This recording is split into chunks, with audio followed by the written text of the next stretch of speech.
external experts, build scientific capability building, generate relevant insights, and evidence therapy shaping clinical practice and policies. I could go on and on. I'm sure, sir, you have wonderful things to say. Please give him a round of applause and let's hear him.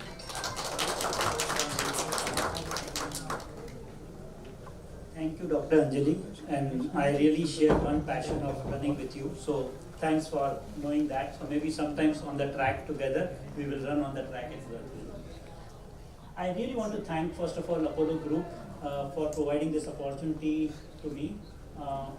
And this has been a very good theme of the Congress because we are all there because we want to serve and change outcomes for our patients. And it's very important for all of us to contribute in this area, understand the deeper nuances. The topic for me today is how innovative products drive the outcomes for the patients. And I think it's important for us, and I'll speak about it. I know the audience is quite diverse, having different qualifications, having different experiences. I'm really looking forward to having that interaction subsequently, because interactions makes really good reflections for us to change the behaviors what we are having from all of us. I take this opportunity to actually thank our team as well for putting across this topic and the slides, and Dr. Bharat is here who has helped us put across the slides together, so I really acknowledge his support also. Now, we believe particularly at AstraZeneca on science can, we can. So if the science can do, we all can do. And that's our bold aspiration. Science teaches us a lot of things. And if science can, we can. And therefore our bold aspiration is, we want to be pioneers in science, leading in all our therapy areas, and transform the patient outcomes. And we truly believe that we will deliver.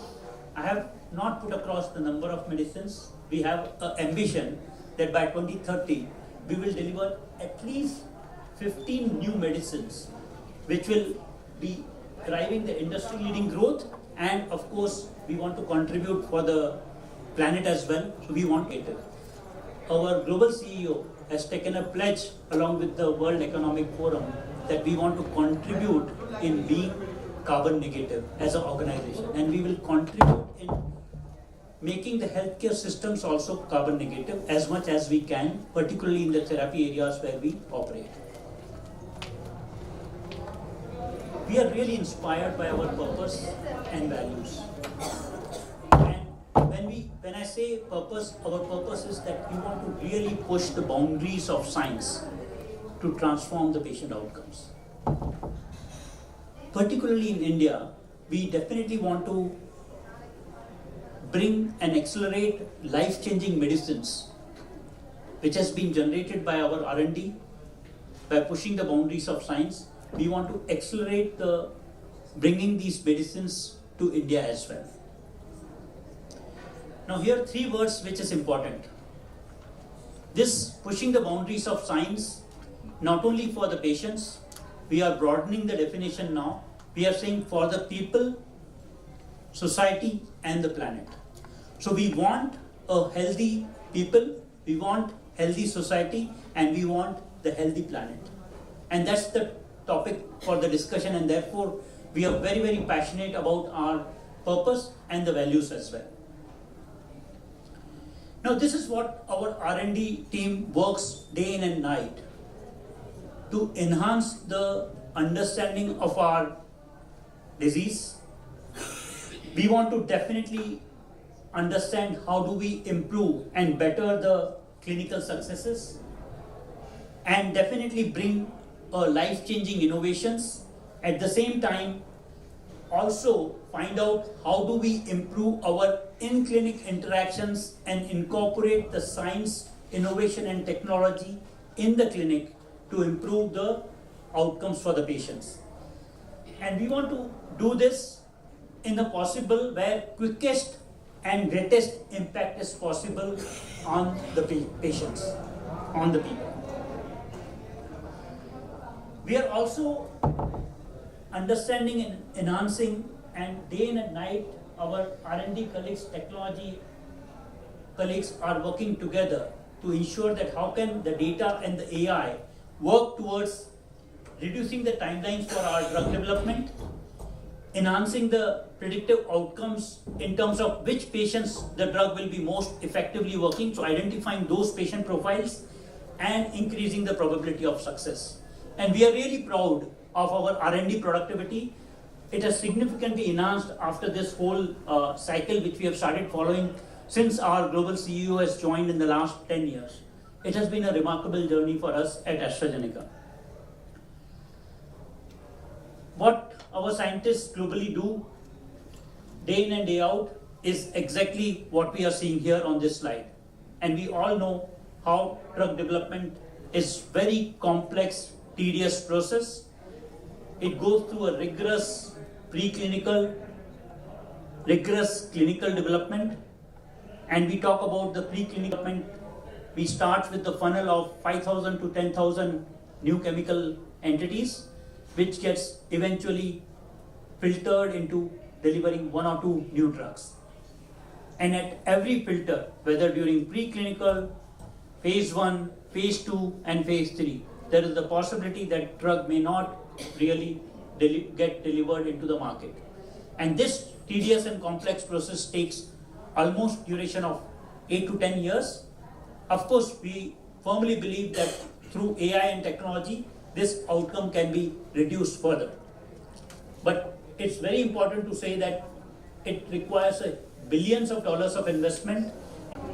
That's where the evidence what we generate will transform into the guidelines. I'll speak in the subsequent slides. So this is a very simplistic way of communicating. I'm sure most of the stakeholders here, they understand, but so new molecule being developed for the heart failure. We will enhance the awareness of heart failure.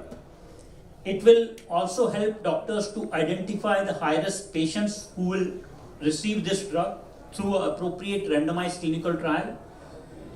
Evidence which comes from the various randomized clinical trials get sent or submitted to the regulators, they approve the drug, and then also this evidence is considered by the guidelines committee to include this evidence in the guidelines. And this is how you shape the guidelines.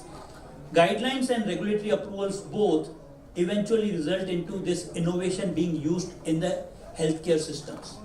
So healthcare systems look at the value which this innovation delivers to the healthcare system, and that's how the transformation of clinical practice happens, and that's how the patient outcomes gets improved. Just to give you an example here, let's take maybe lung cancer. The average survival of lung cancer when it diagnosed in the stage 4 was only 2 years.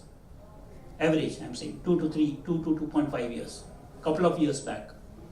With all the innovation which has come, now there is a potential possibility that this lung cancer patient can survive for 5 to 7 years.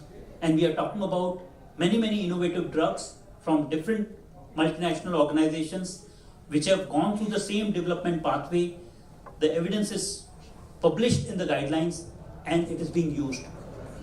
And lung cancer was treated as one single entity. Today lung cancer is not one disease.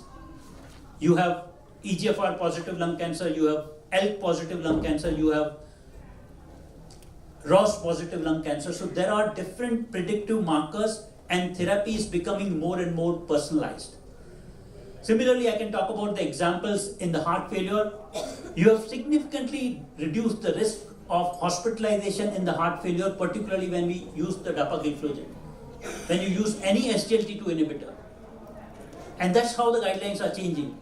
So you are reducing the multiple hospitalization and therefore preventing the mortality and morbidity associated with heart failure. So there are so many such examples. I can go on and speak about these examples.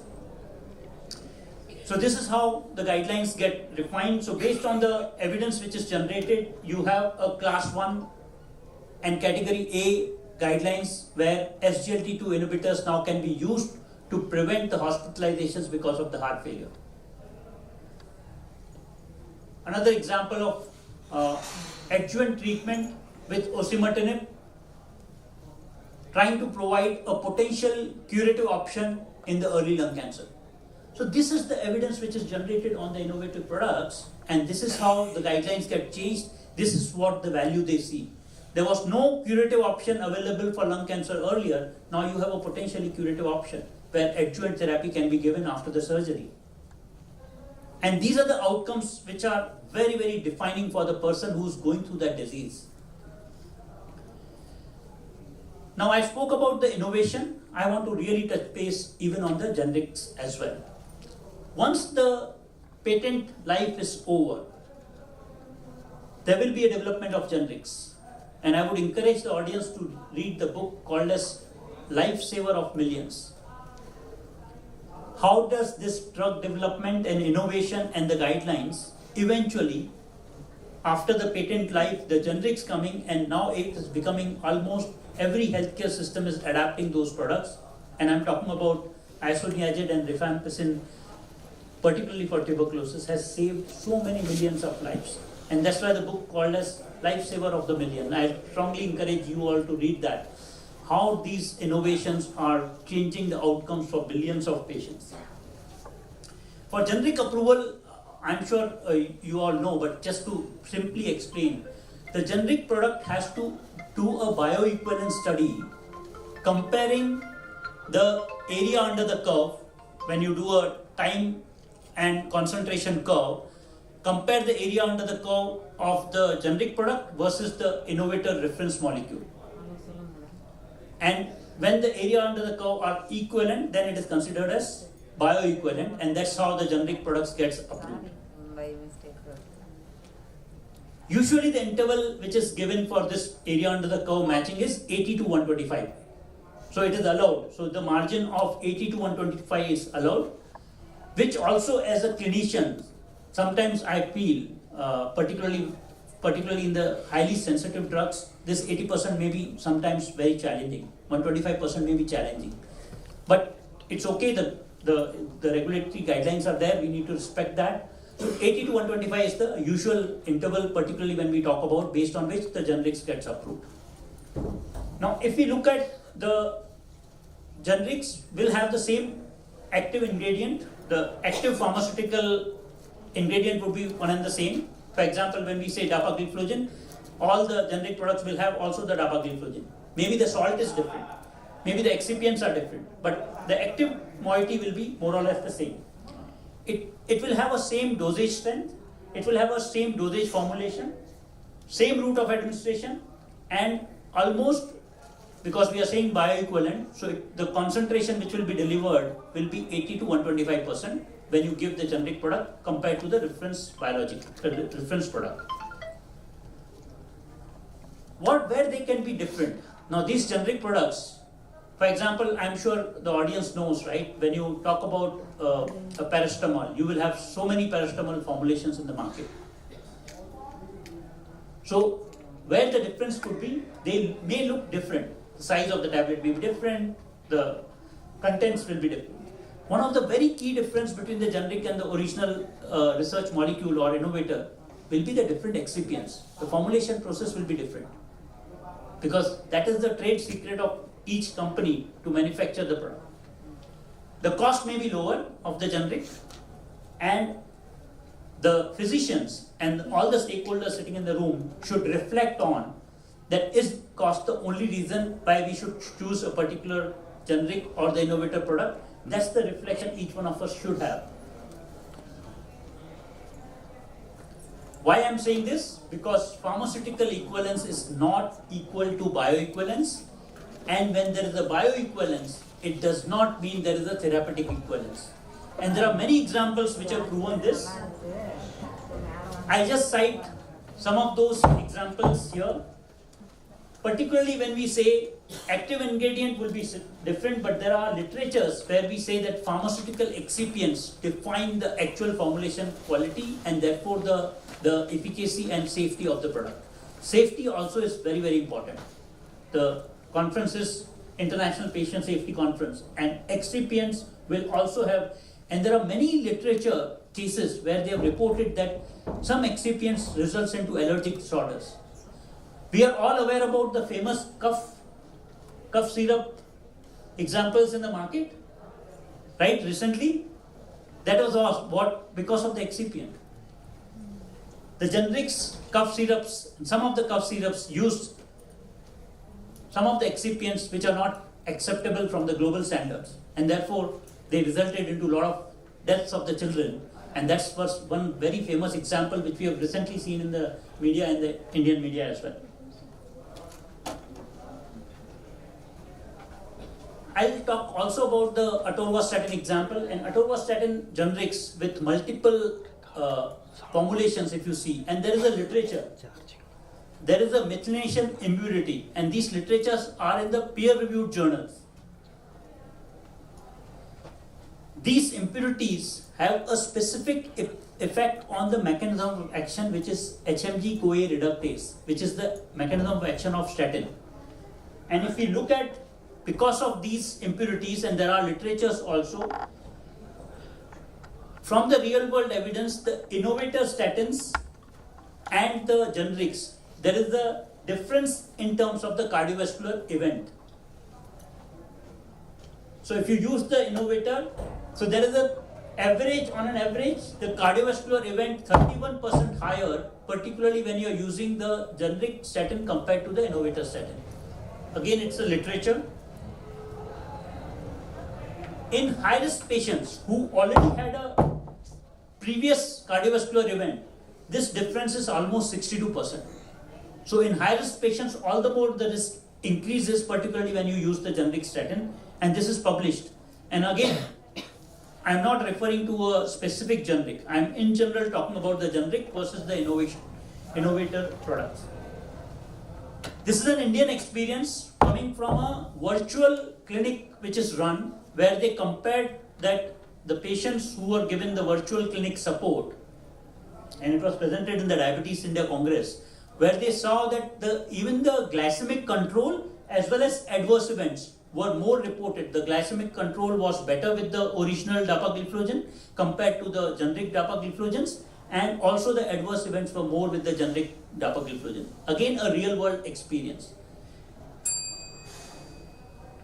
This was one of the study conducted by academic institute, and it also suggested the same, that itraconazole, when it was used in the serious condition, the outcomes were different when you use the generic versus the innovator.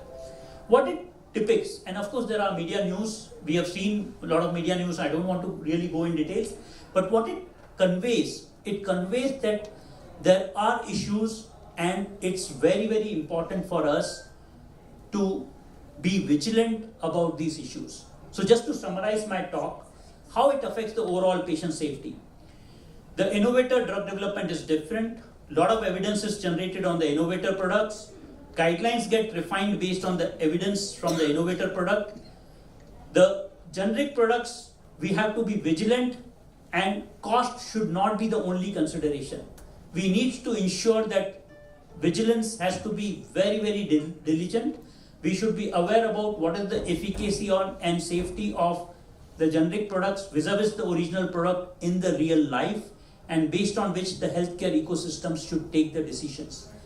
All the more important in India, particularly when we know that there are issues which are reported in the clinical trials. So with that, I really want to thank the organization for providing once again this opportunity. Thank you so much.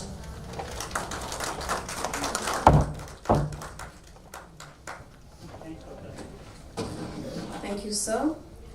Interesting talk. We will take the questions, so please do not leave and do not feel that we do not have questions for this session. Moving on to our next speaker. Very happy to announce Ms. Lisa McKenzie. She is a Vice President for the Asia Pacific Region Institute for Healthcare Improvement. Ms. McKenzie has honors in B Physio, MHA, GA. She's also on the GAICD board, has more than 20 years experience across health, aged care, disability and community sectors that she's worked in. This includes leading large-scale strategies to transform the delivery of healthcare and sustain impactful improvements across multiple organizations, communities and countries. Currently, Ms. McKenzie is a vice president at the Institute, where she also has a team across the Asia Pacific to support the regional partners and improve the design of health systems and achieve better outcomes for the populations they serve. She is a board director at the Community Health Organization, a retirement community, and aged care home services provider, and is also an independent advisor for disability services. She also has a Master's of Health Administration, a clinical background in physiotherapy, and is a graduate of the Australian Institute of Company Directors. Please put your hands together for her. Over to you. Thank you so much. Namaste. It's a real privilege and a pleasure to be here with you today.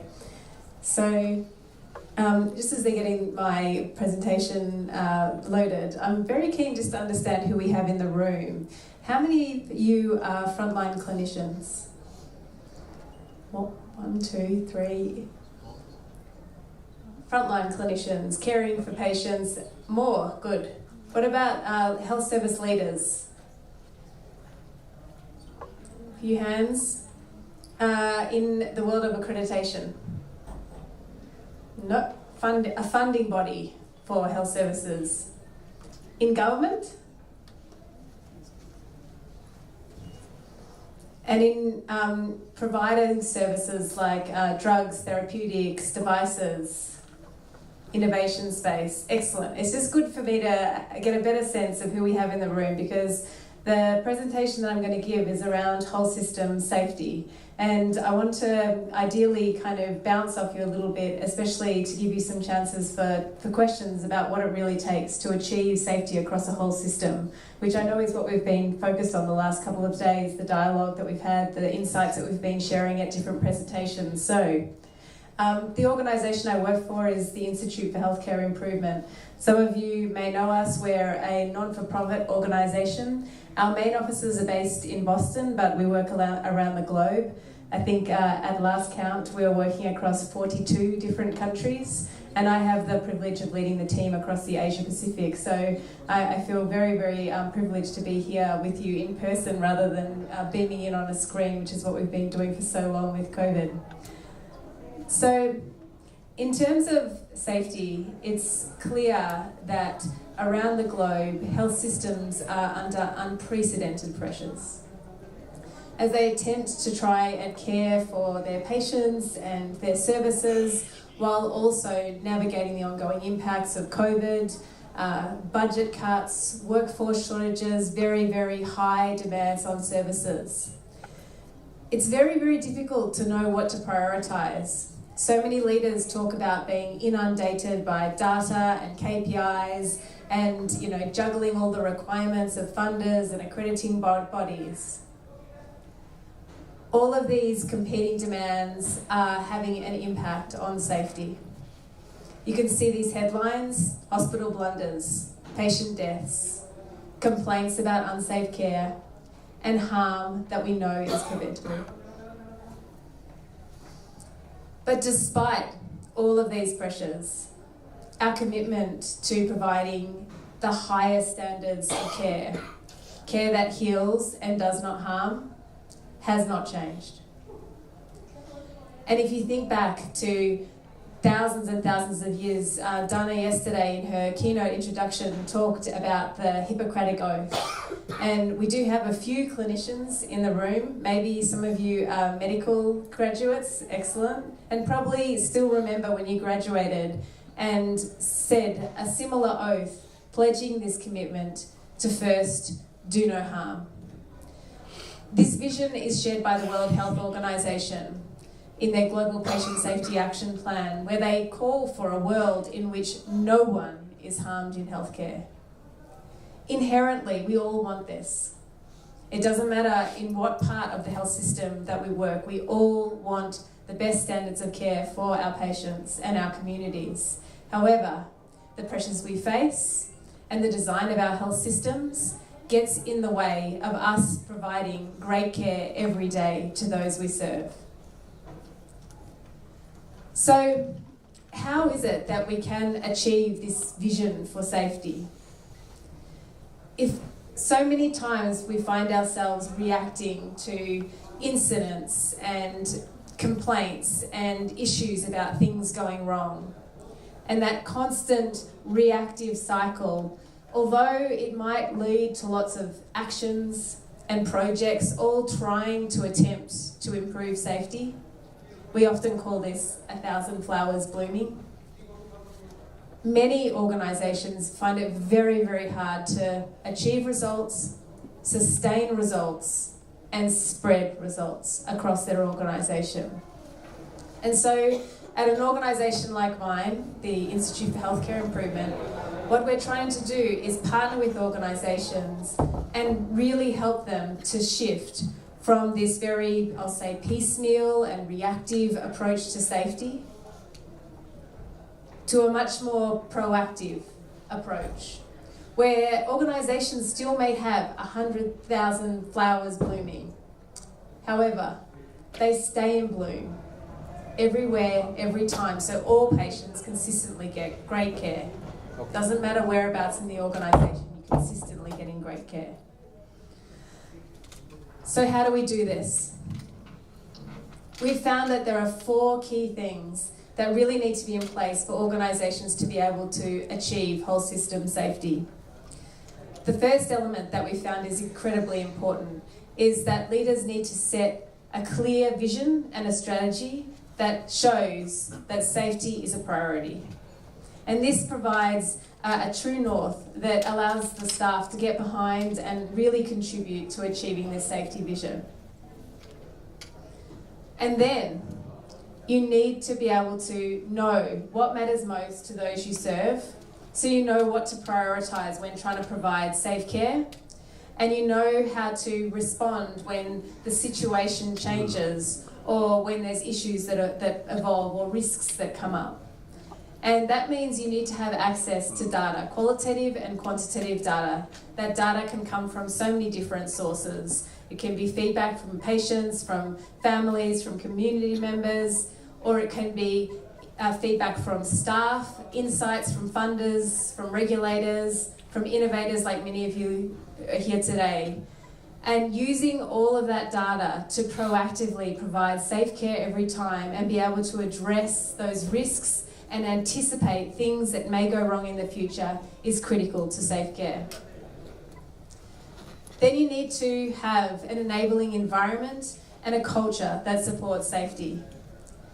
That's a culture where you've got your staff and your patients feeling comfortable and able to speak up if they've got any safety concerns, where there's trust and transparency and effective teamwork, where all leaders at every level are modelling the desired behaviours that shows that safety is a priority. And then finally, you need to have a way of delivering safe care and a way of actually deploying your strategy that supports continuous learning. And I'm going to talk a little bit more about this. This triangle is called the Duran Trilogy, and many of you are probably familiar with this. It was many years ago, was invented by a real pioneer in quality improvement, Dr. Joseph Duran, who actually, he worked across the entire 20th century. He lived until he was 103, and he was still consulting in his 90s, something we could all aspire to do. But he came up with this trilogy, which essentially is a way of thinking about things that need to be in place to be able to achieve whole system safety and quality across your system. So you need to have a way to effectively plan, manage, and improve quality and safety with learning systems in place so that you can continuously know what is the most important things to be doing at any point in time and responding to the evolving needs of those you serve. So I'm going to dive a little bit deeper into what this actually means. And because this is kind of a funny shaped room, and I'd usually use a pointer, but you're going to have to just bear with me, I'll orientate you to this graph. So here on the left, on the y-axis, imagine this is a safety process. So the higher the number, the safer the care. And on the x-axis at the bottom is time. So the first part, quality planning.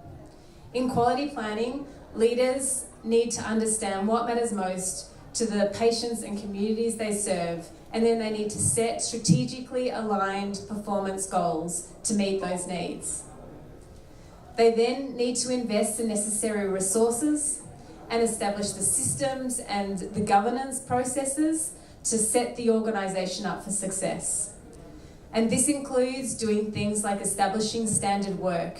We talked a little bit about guidelines, but guidelines and protocols, the things that are going to be clear to staff about how do we work around here, and then making sure that they allocate sufficient staff and build their capabilities so they can deliver the goals that they've set in quality planning.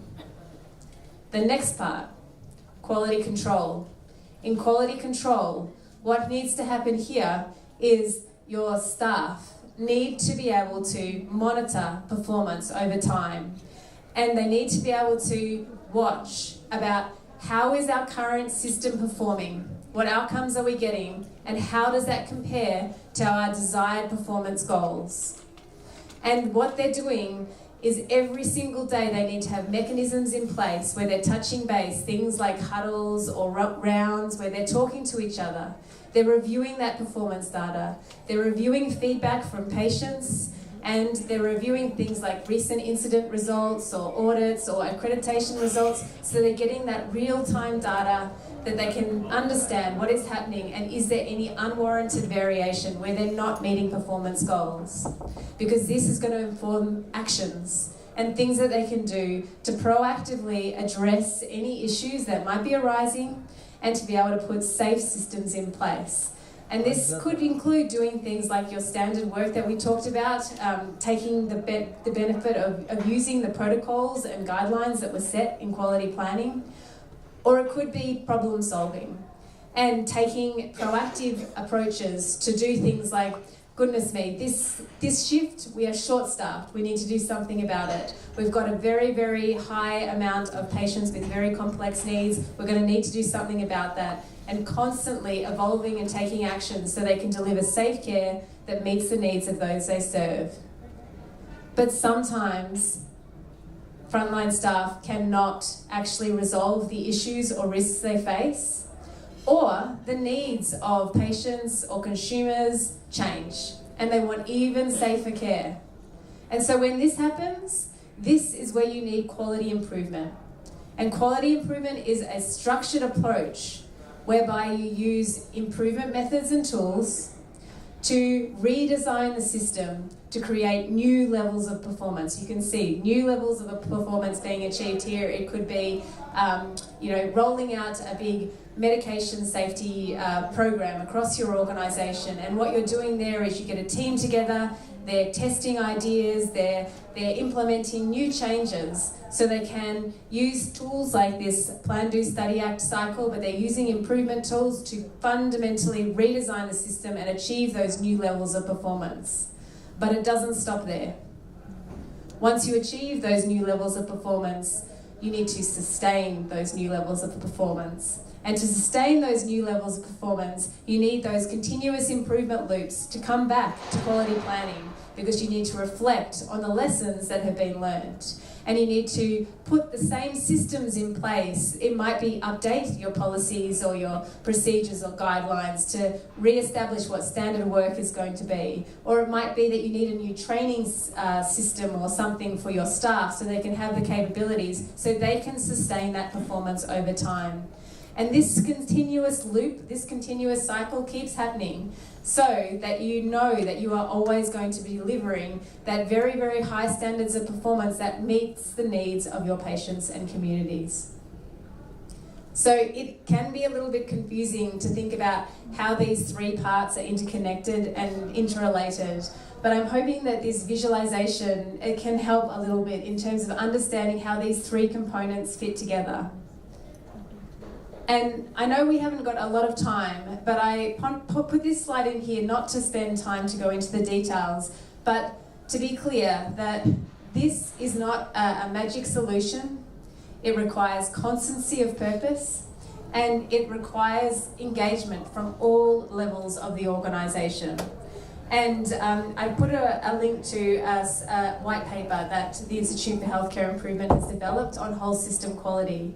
But if you would like to dive a little bit deeper to really understand the different roles that staff can play at all levels of the organisation, from the most senior levels of governance to the frontline clinicians providing care at the bedside, this paper will give you some of those insights. So I recommend that you read it. So to close, because you don't want to go too long past the dinging bells in case they pull you off the stage.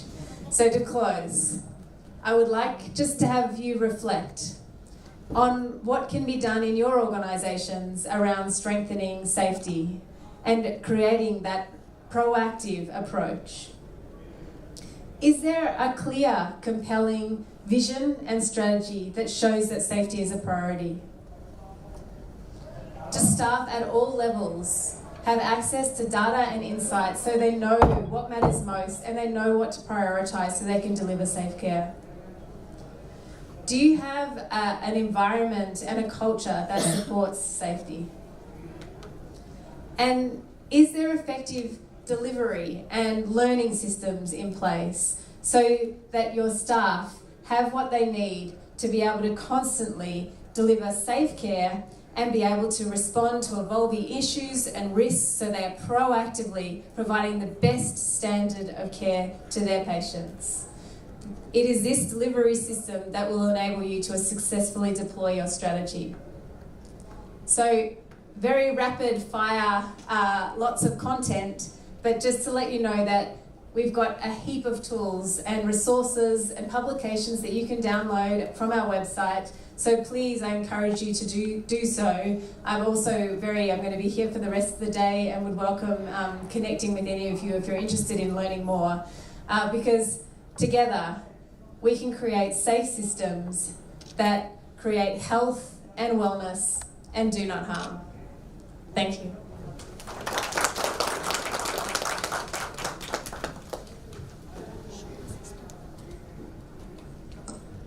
Thank you, Ms. Lisa, for reminding us to do no harm and deliver what matters. Very important to keep reminding us of each other of that. So our final speaker for this session, privileged to announce Mr. Amit Sharma. Sir is a director, provider, strategic accounts in neighboring markets. He has intense and a professional experience of 24 years in the profit and loss management, leading large teams of sales leaders in business to business and business to consumer business with prime experience in sales strategy, operations, product management at the national level. He also has a lot of experience in the digital transformation for the process, application, storage, connectivity, platform, cloud, IoT. I think you're like a whole IT, kitty. So I'm the student in here. Yeah, business management, transformation, and so much more. The consistency in delivering the business results and business transformations. So over to you. Keenly looking forward to listening to you. Thank you so much.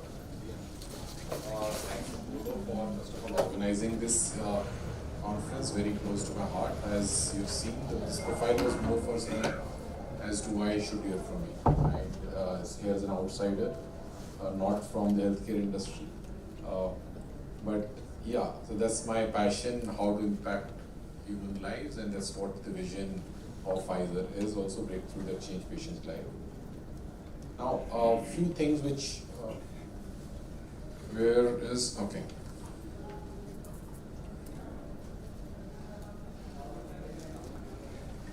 So please, this is a disclaimer, don't listen to this person too much. We are not subscribing to all the thoughts which he has to share, but yeah. The whole ideas which I've been following through in life was three things. One, as a childhood, I heard so many great achievements, so many great stories. And what I could observe was only small gaps and small information. And that showed me the path towards insights and possibilities. And what is complex for people is too complicated for me, for I am so simple. And hence, worked upon breaking the things into so small pieces that they don't seem so complicated, and hence I can make an attempt and celebrate the mini milestone and successes. And while doing this, I figured out again all things cannot be done by you. You requires partner internally and externally. And if this is done by being brilliant at basics and by making execution as a differential point, we can really achieve what we want. So my presentation today or a talk today is more about from outsider's view of saying we are going to discuss with what we all know. Definitely most of you and all of you know much more than me. I'm just reminding it as to what's there. What are we doing about it? But more than what more we can do about it, the possibilities. Now, if I look at the first part, which is about prevention and what does a prevention mean? It means very different for very many different people. For most of the Indians and the way our demographics are, it might simply mean a difference between life and death. It could mean how do I prevent tomorrow a huge fiscal deficit is not there me because of healthcare. Whereas for topmost strata, it might mean how do I have a healthy aging? The example which Lisa took about 90 years and still consulting, right? How do I become more of that? And that's also the burden of most of the states which are having aging population of having a healthy aging. And to that effect, if you look at how WHO defines prevention, is all the approaches and activities which are aimed towards decreasing the impact of a disability or a disorder which will affect an individual, either by interrupting or by slowing down the progression of a disorder or reducing the inability.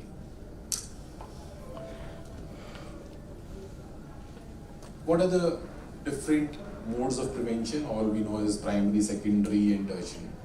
I'll speak about the secondary and tertiary first. So hence, how do I do proactive blood checkups, mammography and all those things to know more about my health, and we call that person as being proactive about his health. And tertiary is all which we are best at.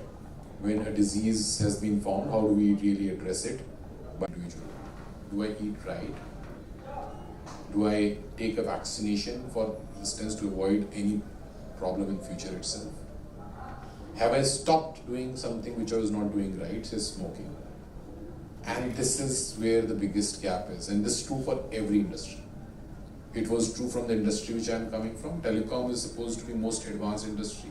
Today, if we talk of AI to any other transformation, that's been built on telecom. But if we talk about basics out there in the industry, the same things were missing. We start thinking so high that we stop doing what is required at the base level. Vaccination has always been known across all the countries. In fact, most of the national immunization policies, particularly in Asia Pacific, not so developed economies, have been already considered about children, not so much in adults. Whereas there's a plethora of so many vaccines right across influenza to pneumococcal to hepatitis and typhoid and many more, which are there for adults. But do we really do something about it? Are we as adults even aware about it? And it may be true for many practitioners as well. Now, just a data, because we find more and more of global data, is say US, the most advanced economy where almost all the approvals are happening, most of the R&D is happening. There also there are cases of 40 to 50,000 mortalities because of infectious disease, as influenza, pneumococcal, hepatitis. There's a burden of healthcare because of vaccine preventable diseases to the extent of $10 billion. Now imagine India, 18% of the world population. What it could really be. Few more parts which I picked up as to what are different infectious diseases. This will not really tell you about what's this burden of disease within India, but it will tell you more about what's the probability and hence how serious the morbidity or disability of this disease could be. So influenza H1N1 between 2015-19, over 1,20,000 cases. Pneumococcal. Out of 374 studied cases, almost 60% of them had a pneumonia or a pneumococcal septicemia. and almost 25% of them had meningitis. And similarly, you can go all in all and look at different diseases and the burden, like hepatitis. 44,663, 7.5% of the people who were tested for hepatitis A were tested positive. This is huge. May not seem a huge number. Apply it on Indian population, and suddenly it is maybe the world's largest number. Now, this is a publication by Niti Aayog, in which even the government clearly realizes that a lot can be done in terms of preventive care, and particularly for immigrants. They understand that there is a lot which we can address in terms of vaccination, in terms of pneumonia, in terms of influenza, hepatitis. They've clearly named it. You can see the reference of many societies, right from the Rhetoric Society to Indian Physician Association, Medical Association, as well as occupational health. All of them are recommending various vaccinations, definitely for 60 plus. But now, when you look at the data published by API, and what you have to just simply see here, maybe things will not be so clear, it's so small font, is all the things which are almost purple and green are which are recommended by API or are globally recommended, right from the ages of 19 years and onwards. Particularly the call-outs are pneumococcal, influenza, hepatitis and meningitis, which are relevant for all age holders right from 19 and above. Now, if I have to ask, how many of you run or do some kind of exercise 3 times a week? By just a raise of hands. Great, at least about 2, you two, everybody knows now you're a runner, so I expected 2 for sure. So all I can say is I just counted 4. How many of you are pneumonia or pneumococcal vaccinated? Not people from Pfizer? Not counted. None. How many of you? One of them, yes, actually. Okay, that's what's how many of you are, say, vaccinated for hepatitis B? How many of you are, say, let me go back, vaccinated for HPV? Now, influenza has almost become a norm because that's how Western countries set up norms, right? And it's something which has the highest level of awareness. But even if to that effect, it's just close to around 4 lakh doses of influenza per month in India. And out of that, 80% are in pedia. So again, nothing in adults, literally. Right? So now, here is a room full of healthcare industry. And the outcomes which I could see by just simple raise of hands were amazingly low than what I thought I'll expect from at least this industry. And here we are, the health bearers of making a difference to the life of the people.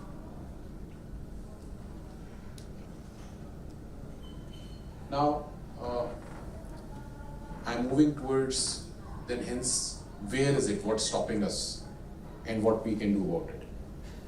Now, if I have to look at challenges, I would like to classify them into 4 areas. One is a patient, the first one. I am a patient, as I said, I'm no industry expert. Am I aware? And definitely I got aware once I joined Pfizer. But generally, are most of the patients aware? And most of the patients have a cognitive bias. It will not happen to me. And in India, it might be an affordability challenge as well. But now let's look at the healthcare professional, let's mean say particularly doctor's side. A doctor sitting at a OPD has a long waiting list of the patients who have come with an acute problem. Do I see more patients and address the problem at hand, or do I spend 5 more minutes about preventive healthcare? So how will they even get aware, or how will they get the prescription? there's the challenge or a gap with the doctor, the time and the best utilization of the time. Hospital, do we have protocols? Why is it left to an individual? Or do I have a particular facility where it can be addressed and it's a health experience center right from nutrition to exercise and definitely about preventive health and vaccination. And that is about the ecosystem. Today, most of the insurance companies do not have something which covers on the OPD side. In fact, Pfizer was one of the companies which tied up first with ICICI to say, take a vaccine shot and you'll have to pay a lesser premium. Right? It's such a nice business case for ICICI saying that they will have to reimburse lesser. And such a nice thing for a patient to say, I have to pay less premium and more than that, now I'm not exposed against certain threats in my life. Now, why I wanted to have this talk here? Because the temple of healthcare is a hospital. The kind of reach which even the top hospitals have in India is close to about 10 to 15% of Indian population. And the amazing benchmarks which you keep on setting in terms of quality, of Indian quality of healthcare. And what possibly can be done across all the three areas of ecosystem, vaccine infrastructure, and science as a leadership. I would now definitely like to pitch in some Pfizer also somewhere, saying as to why Pfizer. One, the robust pipeline. We have over 18 vaccines which are in different phases. Like phase 1 has close to about 6 vaccines. 1 is for improvement and 5 which is enhancement of the existing product and 5 are new molecules. Stage 2, again 2 for new molecules. Phase 3, again more or less 4 new molecules and 2 are in registration. Not only that, there are vaccinations available across pneumococcal, meningitis, RSV and COVID, which is already there. So we have a strong pipeline. More than that, there is a dedicated team committed for just making preventive healthcare in India possible. And there is a long-term commitment. And that is where this topic was so close, saying that if we are talking about Indian patient safety and prevention, let's start from what we learned the first. Prevention is better than cure, right? All of us across the globe, everywhere would have learned, but we stopped practicing it. And here is my last slide, which simply says, what can we do? And hence I'm leaving to actionable. Let's have a dialogue with different stakeholders where we can collaborate. Doctors, government policy makers, pharmacy companies. Second, let's spread the awareness. Let people know. They should know that they don't need to spend money, they do not need to have a disability. They can possibly take a preventive step now.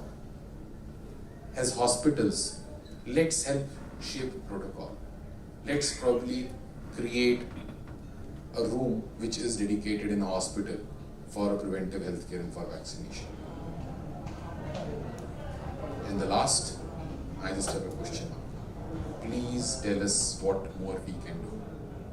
And with that, before the bell ring, I would like to conclude saying, together we can, together we must, and together we will.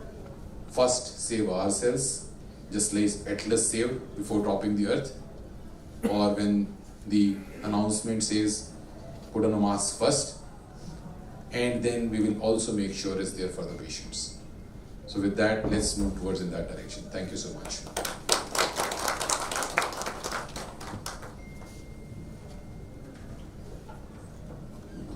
Thank you, sir. We've had a wonderful discussions and presentations, starting with Dr. Kupreja, who took us into the world of, pharmaceutical world, going into research and talking about the comparison and the need for innovations, and then the comparison with the generics. and where are we headed towards that? We moved over to one of the most important scenarios that we are in terms of the world crisis of the healthcare pandemic from which we are still emerging, where the World Health Organization clearly asks us to do no harm, and let's keep going back to that, and shaping out the healthcare for the betterment. And then when we talk about betterment, what are the steps that we take? That's where our pharma industry comes in. These guys are our backbone in so many ways. It's like being a clinician and not having the ammunition is almost like probably just reading a book and not doing what the book asks you to do, if there are actionables in that and if there are learnings in that. So you're very much a part of us, so there's no way that we could exist without you. But I loved what you said in the concluding line that what more can we do? So that's for the people here who are here as our audience to give their insights, to give their suggestions. So the house is now open for Q&A, and happy to take any questions that we have for the speakers. Yes, ma'am. Can someone please give her a mic? You have a question?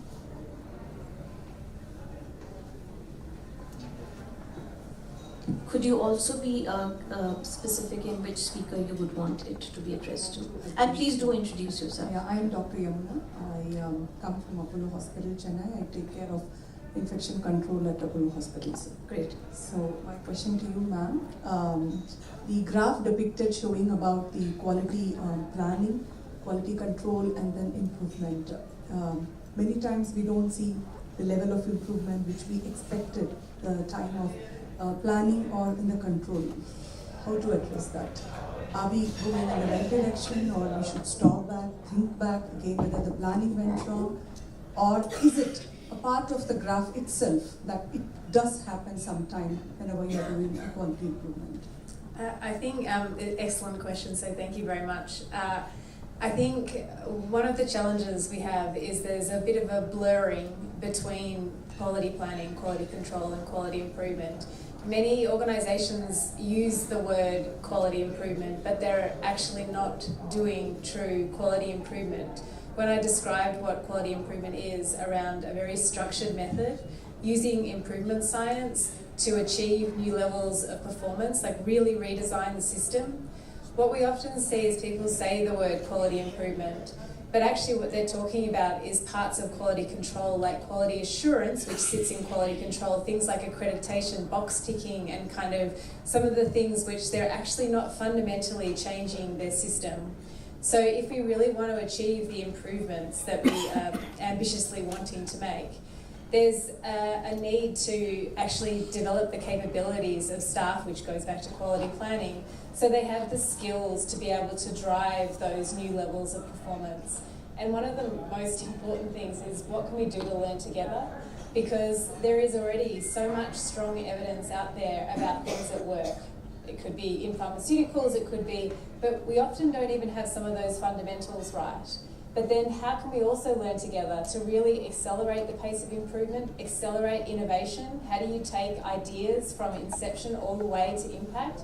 What does that look like? How can we actually do that together? So I think there is a piece there about capabilities of staff to actually drive improvement. It's about learning together. And then the sustainability piece, because I think often we get excited, we do a piece of improvement work, everyone's very focused at the start, but there isn't the ongoing focus. And so really being thoughtful about putting the systems in place, not only to be able to kick back and learn, but then how do you embed the new ways of practicing so that you maintain those better performance levels? And so you need the same discipline across all of those different components.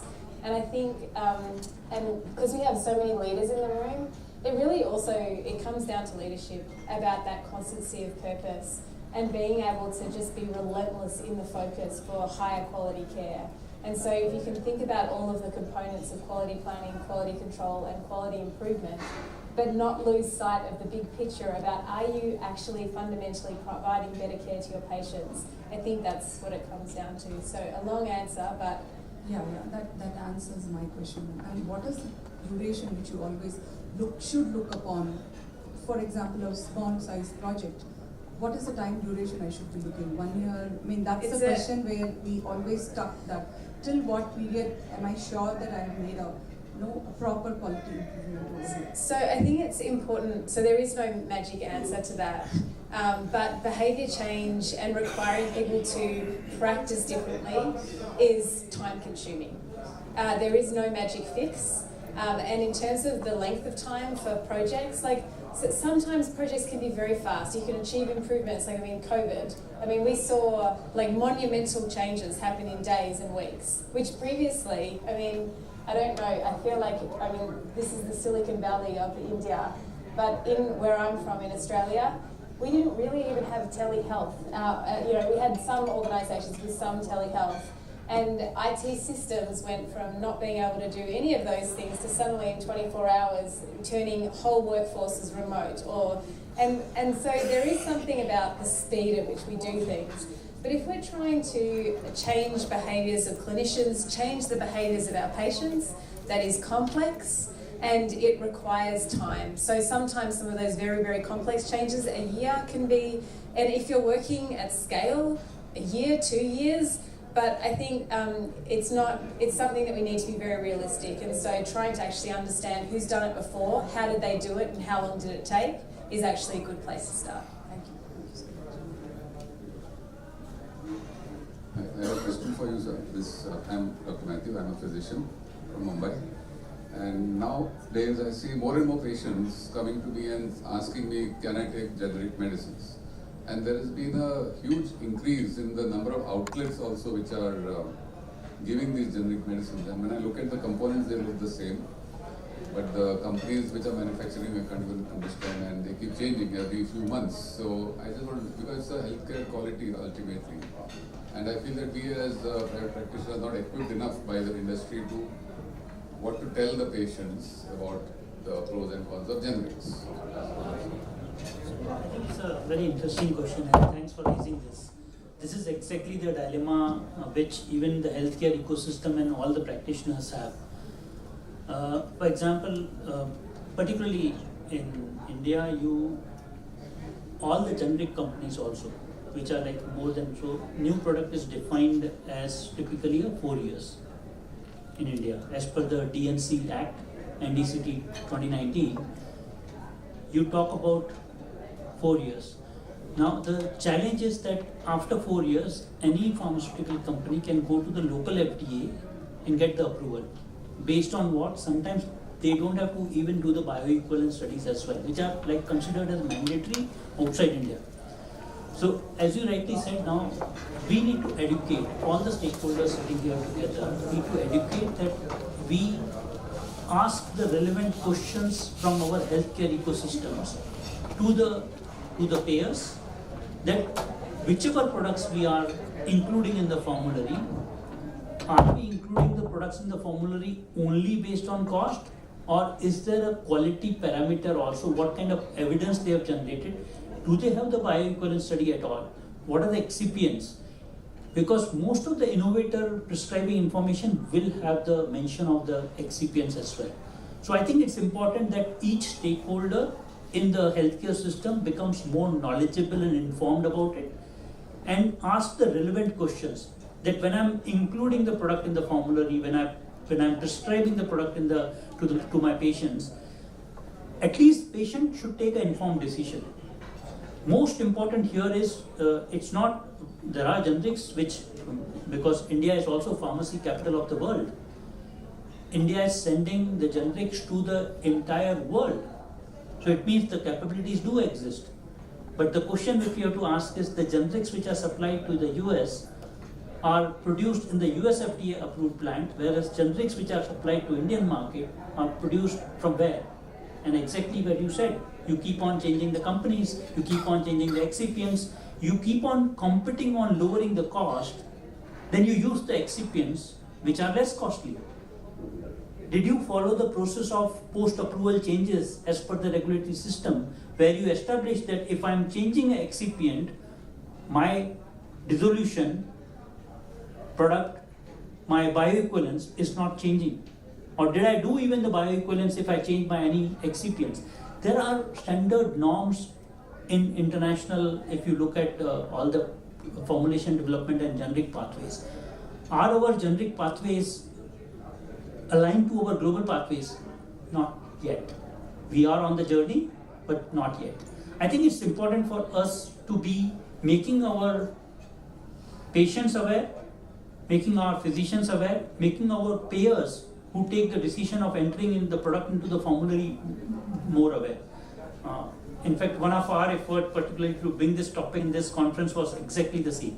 We want all the stakeholders to be aware about the nuances of generics in India compared to the nuances of generic in the developed world, and more importantly, at least we know that we need to be vigilant. I would not say that generics definitely do save the cost for the patient. They do save the cost for the healthcare system. They play an important role. But are we vigilant about the adverse events, the efficacy? Are we collecting the real world evidence data and proving to the administrators and the payers that, okay, these products seems to be equivalent in the real practice also, but we are not doing that. And that's, I think, a gap which we need to all collectively address. More than happy, because some of the examples I have shared, atorvastatin was one example, dapagliflozin was another example. There are so many such examples. Being vigilant means we also have to put across efforts in looking into the literature. There are case reports where there are products were administered because of excipient change, not because of API change, that has resulted into serious anaphylactic reactions. Cough syrups were a classical example, we all are aware. So I think we need to bring these examples when these decisions are being taken in the healthcare system, in the hospitals, in the clinics. And that's really, really important and crucial. But thank you for asking that question, really useful. Thank you, sir. I hope that answers your question. Do we have any more questions? Anybody? I think we can take one more question. Please go ahead. Can we have them? Thank you for answering that, sir. Just one question in continuing to what you have decided. These are the limitations which you have told. There is no PAP studies in Indian scenario, and there is not enough data. The alignment to the international market, it's not there in India. So in this limitations, how do I ensure the quality product is entering into my hospital drug formulary? Say I have made my criteria like I will give a place 3 brands. One brand is the innovator brand. The other 2 is one is quality alternative, and the third one is the cost effective. So when I'm deciding a huge market of generics in India, deciding the brand which will be into my drug formulary. So then everybody comes with a WHO approval, everybody has COAs, everybody has everything, all the certificates. Now, how do I make a decision that this suits my second place, this suits my third place? Is it based on the reputation of the company, or it's just So, I think it's absolutely important for the committee to discuss what should be the criteria which you should consider for including. And thanks for saying that you want to definitely include one innovator product, which is very important, because that will give the real world evidence comparison of other 2 products which you are entering into the formulary, what are the differences between the innovator product and this. Most important, as I said, was vigilance. Now 2 or 3 practical tips which I can give, because I have a background of pharmacology, so I know how the drug development and generic development happens. The product which you are entering into the formulary, has it been proven bioequivalent to the original reference product? That's the most important. Usually in India, again understanding the Indian regulatory system approvals, because my regulatory teams gives me a lot of feedback, is the first product which comes into the market after the generic innovator, they have to mandatorily do the clinical trial as well as bioequivalence. They have to mandatorily do as per the system. So that's probably could be one area which you could consider. But asking the right relevant questions, that we are not only talking about the manufacturing, like WHO, as you rightly said, there are many companies which will have a WHO manufacturing, I would say, qualifying criteria. That is only once when the inspection happens in 5 years. Now, if they change, any chemist changes the excipient, you can't control that. So I think it's important that whichever two products are there, and I am not an expert to recommend any specific products, but I think the criteria should be discussed, having a clinician, having maybe people who have a real knowledge of how the regulatory development of those products happen, and asking for the right relevant question that have you done bioequivalence, have you done clinical trial. So at least the other two brands you could consider would be probably of that nature. And there are institutions who are asking those questions. So I'll give you an example. For example, if I go to TMH has an annual contract, and TMH ask for what is the research which has been done on the molecule before entering into the formulary. So they ask innovator also, they ask the biosimilar or even generic player also. And then the committee decides, and the committee has the clinician, committee has the pharmacist, committee has the payer also. So I think it's important that the committee arrives at a qualifying criteria, and then we can follow the quality improvement as Lisa nicely explained. Then once we arrive at a criteria, then are we consistently following that or not? That will be important. Thank you, sir. So we have had a wonderful session.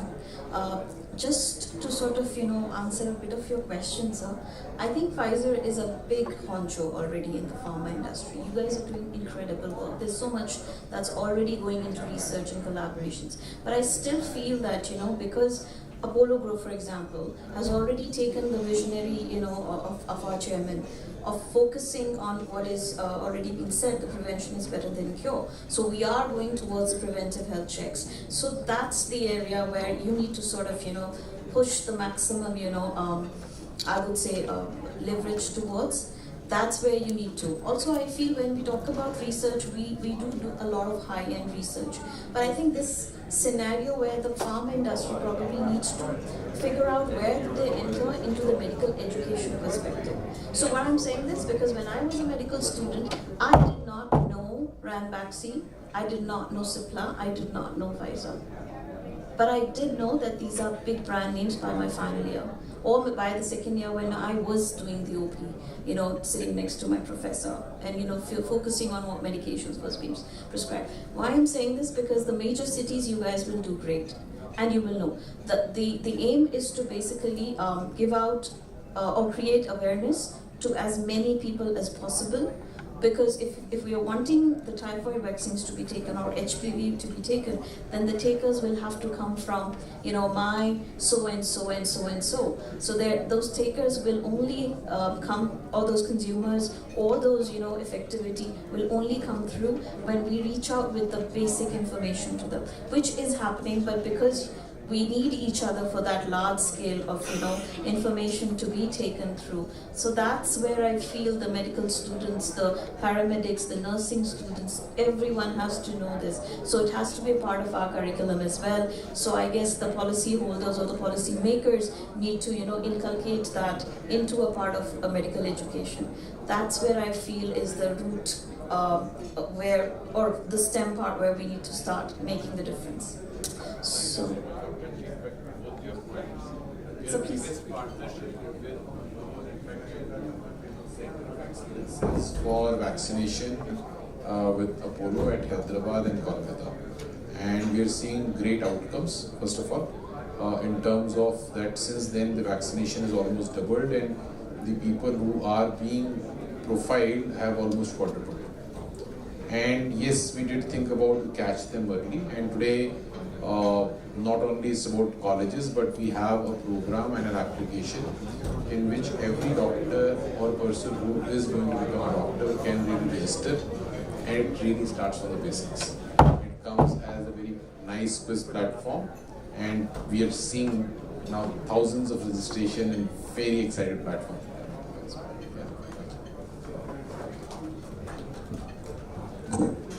Thank you, sir. So, huge round of gratitude to all the three speakers. It's been a privilege. I don't think I would take this as a direct opportunity, but I do take this as an alternate opportunity to be able to come and fill in the heavy shoes of Dr. Sanjeev Singh. On behalf of him, on behalf of the Patient Safety Conference Committee, Core Committee, and the whole of Apollo Hospitals, thank you so much from the bottom of my heart to really come by and give us your expert comments, your expert learnings, and to share it with our audience.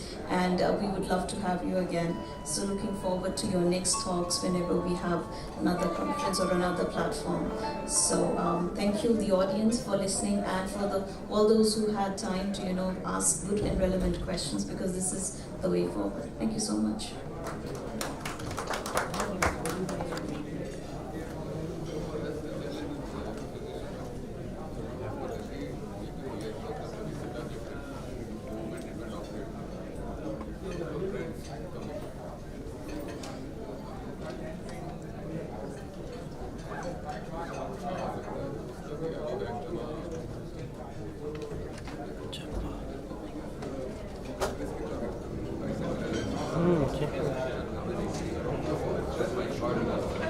ఒక్క నిమిషం ఉండు మళ్ళా చెప్తా.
few other areas that you have, like we talk about a few other not very well known guidelines in India. The one is the Oncology Nursing Society. The one that you're seeing, AIOM, is from Italy, which is again an oncology guidance, and the DGHO is a German-based guidance for oncology nurses. All are talking about usage of chlorhexidine impregnated gel dressings for prevention of central line infections. And the take-home message I would like to all the audience to take home is that this is now part of the essential element, not an additional strategy, but an essential strategy. NICE, this is a UK-based one, and they actually guide the NHS principles, but they have gone a little bit further, and I'd like to quote here from the health economic standpoint, for all the ones who probably are still thinking that this might be a costly affair in terms of introducing this into the hospital. But if your baseline infection is less or more than 0.18, the intervention is a cost-effective intervention. That means it will end up saving costs for your hospital and for your patient. But if it's less than that, great, you're already there in the benchmark, there's no need for you to worry about. But if your baseline CLABSI data is more than 0.18, please do consider the usage of these dressings for prevention or reducing the impact of CLABSIs. The solution that 3M has that we bring about to you is the Tegrim CAG dressings. This is a very well evidenced product. There are a lot of studies that have gone into it, 22 randomized meta-analysis and all put together. We have about, we have studied in different types of catheters, and I'll talk about two studies that probably are the basis on which majority of these guidelines that we have just shown have taken the guidance. This is the Team Seed study, which was published in the year 2012.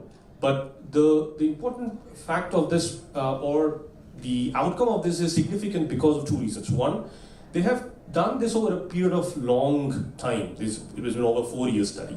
Secondly, they have chosen a hospital where they already have a very, very minimal incidence of CRBS. To start with, they have about 1.3. Right? We know the average CRBS rates in India. It's hovering somewhere about 4.5 to 7.5. But this hospital already has a very low infection rate of 1.3.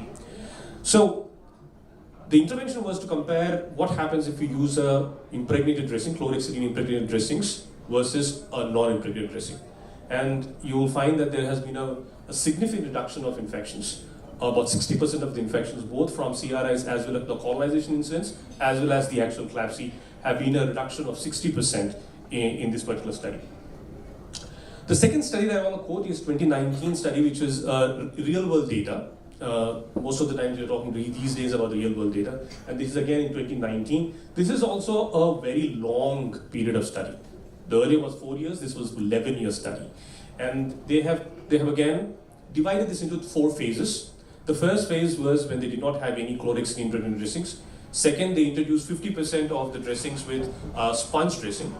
Then they moved into a 50% sponge, 50% gel, and the third one was a full gel dressings. And I have not taken all the steps here, but if you look at the first step, where they have only standard dressing, they have an infection rate of 1.12, okay, very, very less. But if they have moved to the dressing which is sponge dressing, a significant reduction to 0.42. But again, the take-home message I would like to all of you to do is, if you look at the CAG gel part, the last step in the whole study, the infection rates have come down to 0.1, from a 1.1 to 0.1. So again, reiterate the fact that if you are having an infection rate of baseline of more than 0.18, there is a significant cost reduction and benefit to the hospital and to the patient for involving the utilization of such dressings in your prevention strategies. And even a hospital which has got the lowest infection rates have been able to substantially reduce it by 60%. The second technology I would like to share with you is the one that counters the intraluminal piece of it. And one way to do, one of the significant, I would say both a boon and a bane, is the scrubbing of the hub. Right? And all the people sitting here who do it on a daily basis do know how easy it is, and at the same time how difficult it is. Right? But before I go into that piece, again, following the logic of the first rationale, what do the guidelines talk about? The rationale is that it's similar to the Tegrim CAG dressings. The Shea guideline talks about use of antiseptic containing hub or connector, protector, or caps for any type of connector, right? And if you look into a little step further, 2021 INS standards, they don't deny that manual scrubbing of the hub is not good or bad. No, they do consider both passive and active disinfection of the hubs as gold standards. But what they do add a caveat is that the compliance and consistency are the critical elements in preventing the intraluminal routes of infection for these patients. Now, what does the two elements mean? Compliance and consistency. Now, that's where it becomes a little messy when I say for the hub protectors, and I'll talk about that in a bit. Again, look at the oncology guidelines. You have all from across the different countries, looking at Canada or from Italy or from Germany. They all are talking about protectors and moving towards utilization of passive protection than active protection. And why is that? So the rationale behind that is the inconsistency piece. Now the inconsistency is in two forms. The inconsistency is in the mechanism itself, the way that you scrub the hub, how much you have to scrub, how long you have to scrub, what amount of friction you have to scrub, whether it's a linear motion or circular motion, all that comes into play. That's one inconsistency in the practice. The second inconsistency is in the way that it is being done, or the standards itself, because the standards do not talk about inconsistency of the time that is utilized when you're using a povidone versus an alcohol or a chlorhexidine one. A simple factor, or the matter of fact, if you're using povidone, you will have to wait for a longer duration of time, for drying time. If you're using chlorhexidine, again, there is a very less amount of information of utilization of chlorhexidine on inanimate objects. Most of the data that we have of chlorhexidine is on human skin. The additive effect or cumulative effect, all this is on the human skin. Not very much data is available from the inanimate objects. Because of all this, there is a lot of inconsistency in practice, and therefore, from the nursing perspective, it's actually very hard to have a standardized practice. And therefore, the move towards the passive disinfection is now the norm, and therefore there are different, the solution that 3M has is called Curos, and we have a different solution for different types of connectors. And the two that I would probably want you to focus would be the needleless connectors and the male lures. That's the most common, and then the green caps, you can remember the color, that's very bright and easy to spot, so you will be able to know whether there has been disinfected appropriately or not. The rationale behind why the movement is happening, well, there is still a lot of study and information that is required, but this has been a meta-analysis of 1537 articles that has been done in this particular product portfolio, but 9 studies were included for the systematic review, and on an average, the reduction of the infections was about 40% or more than 40%. So for every 1 CRBSI that happened in a or a manual scrub the hub intervention, only 0.5 CRBSI happened in the intervention that utilized the passive disinfection. So that's the rationale behind the usage of both the solutions. One is for extraluminal and the intraluminal. One is the chlorhexidine impregnated dressings for prevention of extraluminal infections, and the use of passive disinfectants, the Curos caps, for prevention of the intraluminal infections. And that, both of them put together, you will have a reduced risk of infections, you will have an increased compliance from your staff, there is reduced cost because of the healthcare advantage that you have from an economic standpoint, and also can save time for the nurses to focus on the patient rather than on the line. Okay? With that, I think we all agree, and this is the patient safety conference. So preventing any infection is protecting the patient. So that's I think it runs very well with the theme of the conference. So every movement counts, and therefore we will request if you're interested, please reach out to us. We do have a stall here, and we can share with you the information more on these two solutions from our side. So thank you so much for your attention. If you have any questions, maybe you can talk about it. Thank you.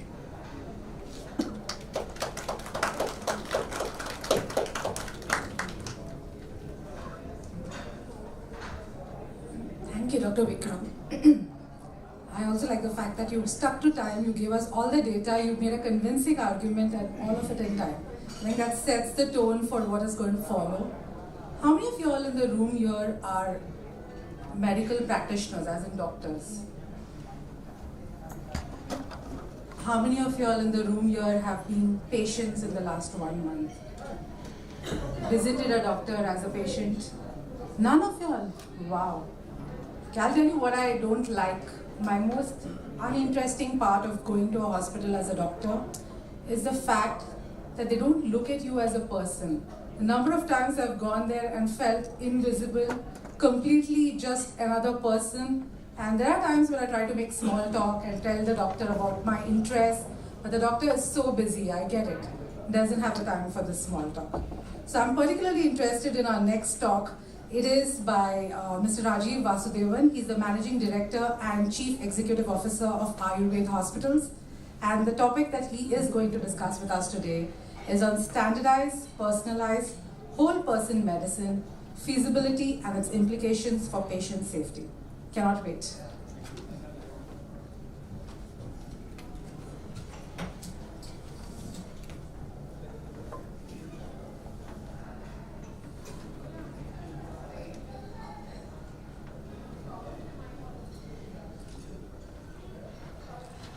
First of all, a confession that,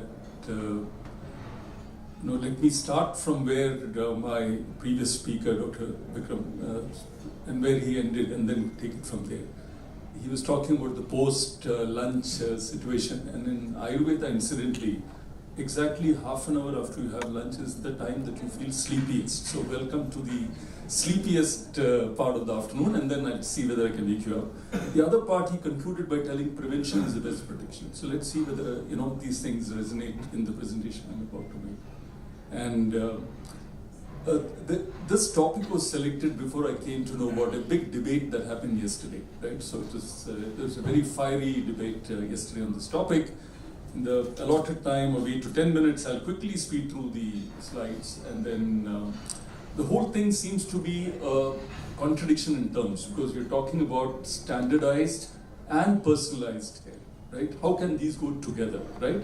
And is there a concept of how these two come together for whole person medicine? And if that is there, then what are the implications, right? So this diagram, right, we talk about systems thinking, which was very much in vogue a couple of decades back. All the best companies globally, 3M I'm sure, also looked at systems thinking, IBM, Infosys, because you said that I should be looking at a many-to-many cause-effect relationship, not a single cause, single effect relationship. It is so complex that if you look at the fact from a sperm and ovum, we are all individuals, unique individuals standing here, and we try to reduce it to the most reductionist approaches, whereas things are complex. I have an intrinsic health potential. So when we get so enamored with genes and genetics, we have to understand it's only my health potential. It is not a definitive cast in stone prediction of where I'm going to go. I have health behaviors. These health behaviors are essentially diet, lifestyle over a 24-hour period, not just whether I go to the gym or so on. And these behaviors happen at a certain place, right? So why this becomes important, me in relation to environment, this starts coming from there. What I do in Chennai today and what I do the same behavior in Bangalore or in Jaipur has totally different implications for me. But I just take it as all, I walked, I ate, and I don't place it in time or place. And seasons of life, very important. Time of day, right? So 6 parts of day, 6 into 4 hours. What you do, the same behavior at different times of the day has different implications on health.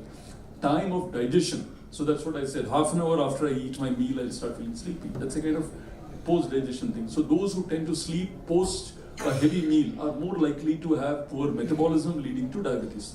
Okay, so these are predictions, and you'll actually see in reality how those people who stop sleeping post-lunch, they sleep pre-lunch, will find the sugar levels getting under control without any other change, right?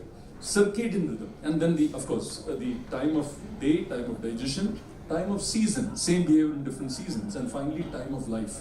What I do in my 30s, if I do in my 60s or my 70s, the behavior is fair and square, but the same behavior has totally different implications for me. So I have this situation where we have the potential, I have my behaviors in a place, time, and each individual has got a unique medical past and a current health status, specifically in terms of what is my metabolic status, metabolism status, what is my inflammation status.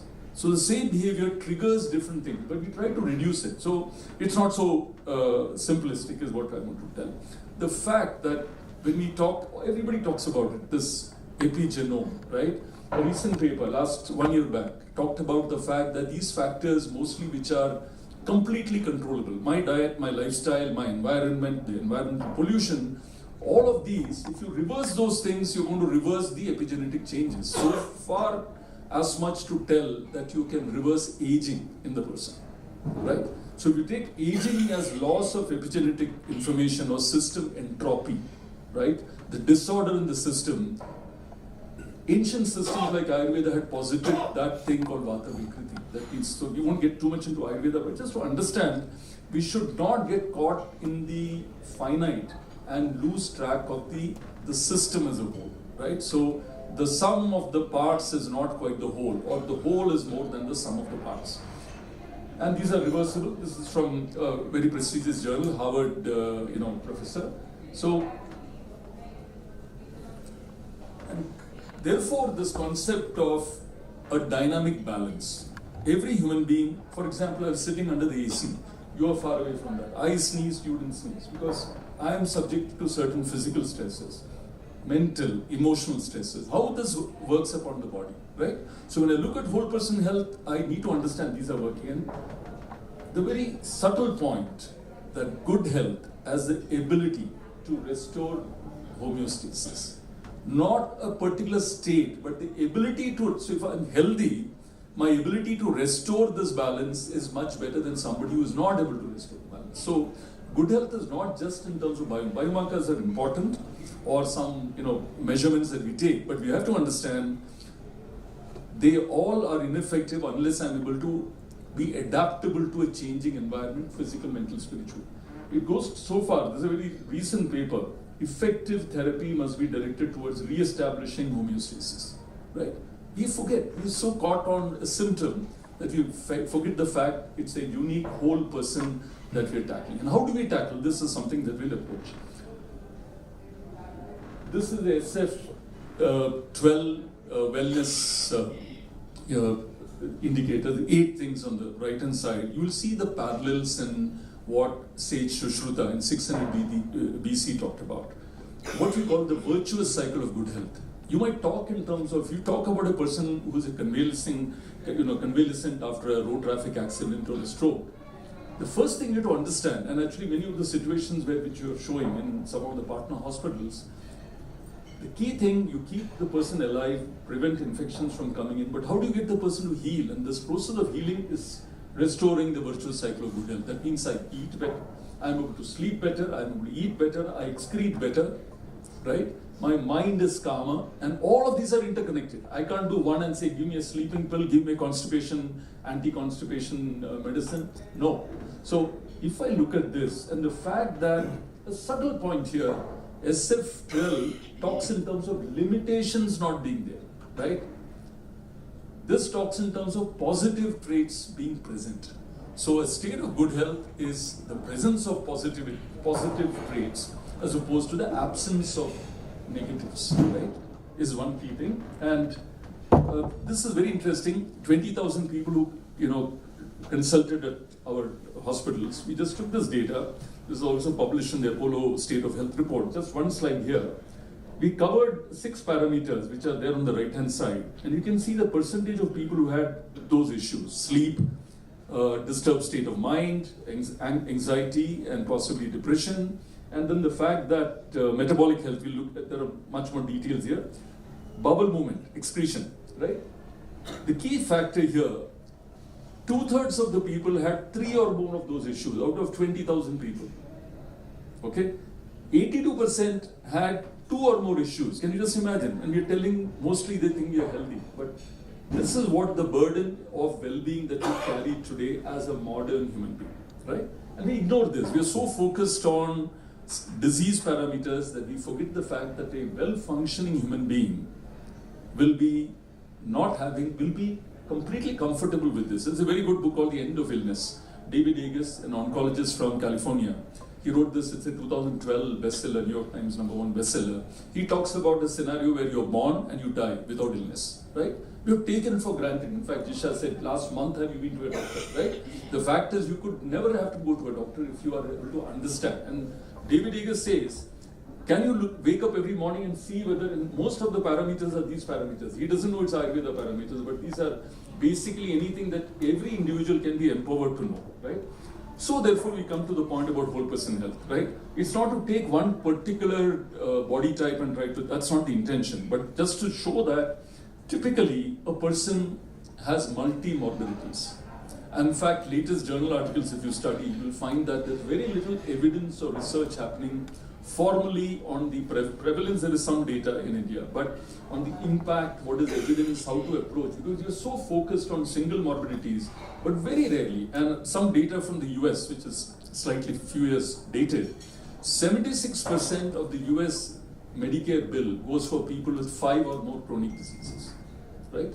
But we're cutting each one separately, but people have multiple things. In our case, 50% of our cases have multi-morbidity. So all of this comes together. In addition, compromised quality of life. This comes together. Many of them are subject to polypharmacy. Again, which drug, what drug, different doctors, maybe even Ayurveda, all things come together into my papi pet ne poor pet. You know, the poor pet has to metabolize all these medicines. This study is illustrated, the need for one-person trials. Why I bring this up? Because of the personalization bit. Nature magazine, top 10 drugs sold in the US, for every 1% it helps, 3 to 24 people do not get any impact. Why I'm bringing this up? Each person is unique, right? The gap between bench to bedside is quite revealing here. And this is top 10 selling drugs, right? After billion-dollar trials which are going on. So, and this is a Nature magazine article. Therefore, we go to a concept which is, we look at root causes, which is essentially inappropriate, no good, bad, inappropriate diet, lifestyle, state of mind being disturbed, comorbidities, and external factors, right? So external factors is one among 5. We call this the Pancha Nidanas. And through this, the disease symptoms are expressing, the root cause are down below, right? Do I have a paradigm in which I can analyze this and go? So quickly to show one example here, a diabetic patient, these are the Nidanas, the 5 contributory factors outside 40. This is what is happening in his life at 40 years. And we'll show you the outcomes. Through this particular sequence is coming here, which is basically a etiopathogenesis flow. From the inappropriate behaviors, have certain imbalances in the body, and you have a theory. Now, whether the theory is right, wrong, and what theory, like string theory, there's a theory, there's a framework of knowledge where you establish this etiopathogenesis. How the root cause leading to the pathogenesis, which is the evolution of disease, leading to the symptoms coming out, which are the bottom things, right? So you establish this connect between root cause behaviors and the symptoms I experience at a personalized level. And that leads to this very interesting thing, 3 diabetic patients, all in the plus 10 or around 10% age, but each with a unique etiology and a unique tree. And look at the outcomes that are being achieved. In fact, in one course of care itself, significantly there is improvement. So what we want to tell, and this is standardizable. So when we talk about process-driven standardized care, does not mean you're, like yesterday the discussion, Dr. Ali, the fact that you're not doing the same one-size-fits-all, but you follow a process. The principles applied are the same, and then you are able to personalize. So this is just to illustrate that one state, severe diabetes, 3 patients, each getting a personalized regimen to do it. And the reduction is quite across a larger number, approximately 50% reduction in fasting blood sugar. And this in just 2 to 3 weeks time of treatment, you get incredible outcomes and care. Other part is multi-morbidity, right? 13 presenting issues, 1 disease tree coming here, right? And you'll see the outcomes which are quite, this patient comes as the treatment of last resort. All these symptoms are there, and there are also international outcome scales which establish here the changes which are happening with respect to that, okay? So, functional health parameters and also patient-reported outcomes. So, you're getting a multi-dimensional view of whole person care. He has come for diabetic treatment, but all these areas also getting corrected. So you can have a 360-degree outcomes tracking, which is covering all these sub-parameters, including control charts during treatment. The checklist manifesto is going back about 8 years. You know, Dr. Atul Gawande in the US talked about it. I'm sure it's there in many operation theatres. The Ayurveda Samyak Lakshana charts goes back to 600 BC, 800 BC. Very clearly telling, in process, when do you decide the person is ready to go to the next stage? All I want to tell, our ancestors were quite wise. They adopted the same thing. It's just that it's being perceived, it's not seen outside, right? All of this happens in leading Ayurveda hospitals. And this is the, as I conclude my presentation, a very interesting thing where we collaborate, right? So take a typical hemiplegia patient in one of our partner hospitals where we run an inpatient Ayurveda center. Patient comes with a stroke, neurosurgery does the surgeries, and there are some supplementary procedures by vascular surgery, and pulmonology needs to do some rehabilitation. Third phase, about close to 30 days or 20 days after the patient has come to the hospital, Ayurveda steps into with a very specific functional health objective, right? And phase 4, the patient is handed over to Ayurveda in a seamless way. The key part to understand, the patient is at the center. There is a disease evolution or a disease stage, and you decide who is supposed to take the lead role, right? In fact, very often multi-morbidities, what they say in the journal articles is that most people don't know who is the lead physician, what is the lead problem. Nobody knows who is taking the lead for the patient. The concept of a primary treating physician, these are fundamentals of patient care, which we tend to forget in the mass running. So, how the co-managed care process gives you very good outcomes. These are all scales and other things which are used. This is a UK functional independent scales, FIM. So, you can apply all the same scales in any whole person approach, right? It's about a desire to do. In our case, for example, we have 80 indicators, structure, process, outcomes, right, across different clinical managerial indicators. Quickly, you can see the improvement in health. This is just over the last few months. We cover all our treatment patients, right? Those who come for Panchakarma therapy. 940 patients, you can see 66%, the top one is 100% satisfied with improvement, others 80% satisfied. So very good satisfaction level. Informed care, right? In treatment and consultations, uniformly 100%. Do's and don'ts, what is the diagnosis, what is the diet and lifestyle. So clearly keeping the patient at the center and with a personalized approach. Probability of recommending to friends and relatives, one of the key measures of satisfaction, extremely high, you can see here. And adverse health events. Now, it's very important to understand, typically if a patient is too vulnerable to be admitted in an Ayurveda hospital, we will take the person out and will not be, we'll be referring even before the person is admitted. So we take planned admissions, not so critical patients. Nonetheless, the tracking of adverse events is important because Ayurveda is not safe. You can give a good medicine to a wrong person and you can have problems. So you have to be careful. So just to tell that very low adverse events over the years, right? We haven't had a single case. Just to say that you can track, you can monitor, and we have an independent body who calls up and checks with the patient on this. It's not the hospital team. Centrally, we call all our patients. And you can look at the CSAT over 4,250 patients. This is quite revealing that 98.6% give us a top 2 scores. So to conclude here, concurrent standardization, personalization is possible. It has to be disease stage specific, life cycle specific, not just one size fits all. Multi-morbidity, polypharmacy to be considered. We have to do this juxtaposition of the patient and the disease, not to just take disease in isolation and person disease. Every person is unique. That's where the personalization opportunity comes. We have to look at the host microenvironment because we're not only looking at the medicines and the pathogen or some other disease, but we look at the fact, how am I within myself? Multidimensional clinical outcomes, integrative co-managed care. The path to true patient-centric care starts with an open mind, ours. If we as healthcare providers, patients start realizing that there's no one size fits all, and if we can do that, we would make progress. Thank you for your patient listening. Thank you very much.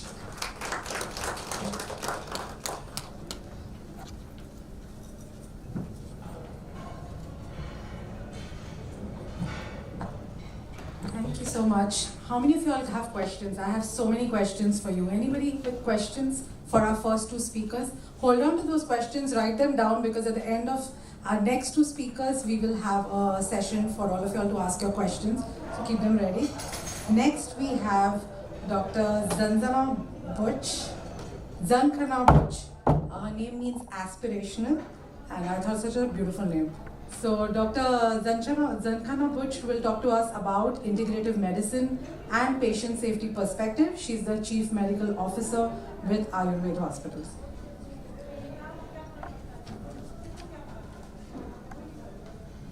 Good afternoon and namaste. My name is Dr. Zankhana Butch and I serve at Apollo Ayurveda Hospitals. With Mr. Rajiv already set the tone and a very clear foundation of whole person's care and how health system evolves and how are multi-factors that are responsible for health and disease. For such a kind of an understanding that has been there in Ayurveda system of medicine, it is now important for us that we are in an era that we have moved on with multiple complexities, new medical conditions, our lifestyle changing. We cannot have a similar system of medicine that is taking care.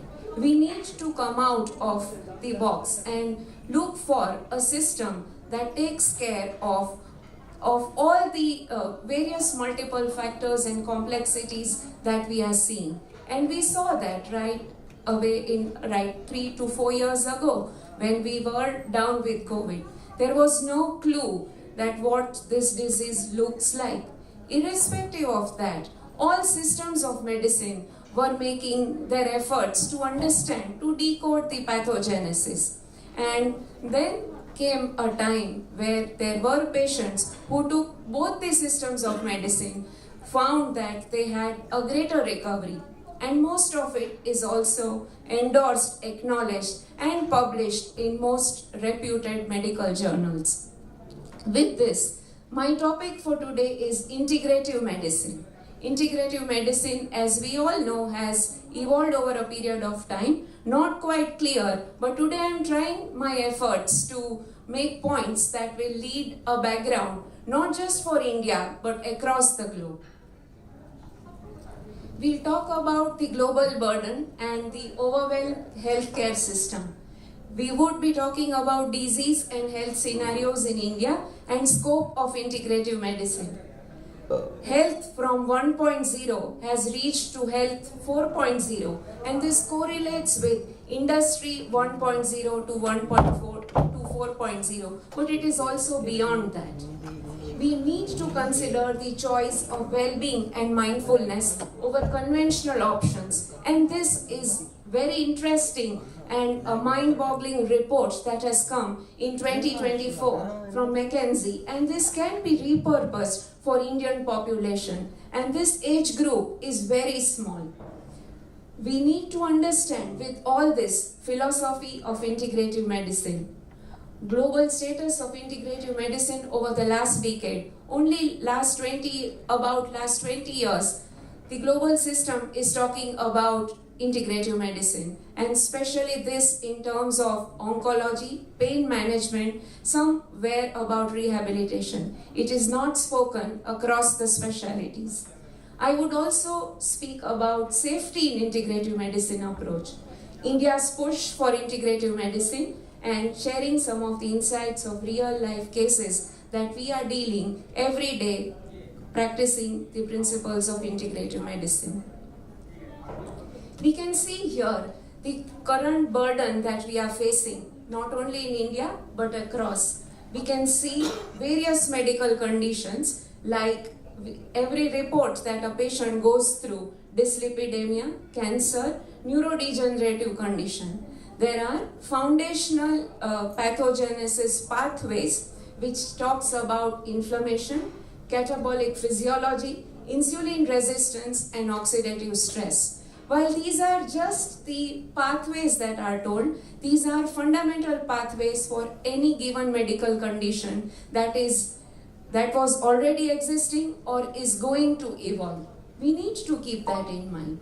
We are seeing that people are living longer, but are they living really in good health?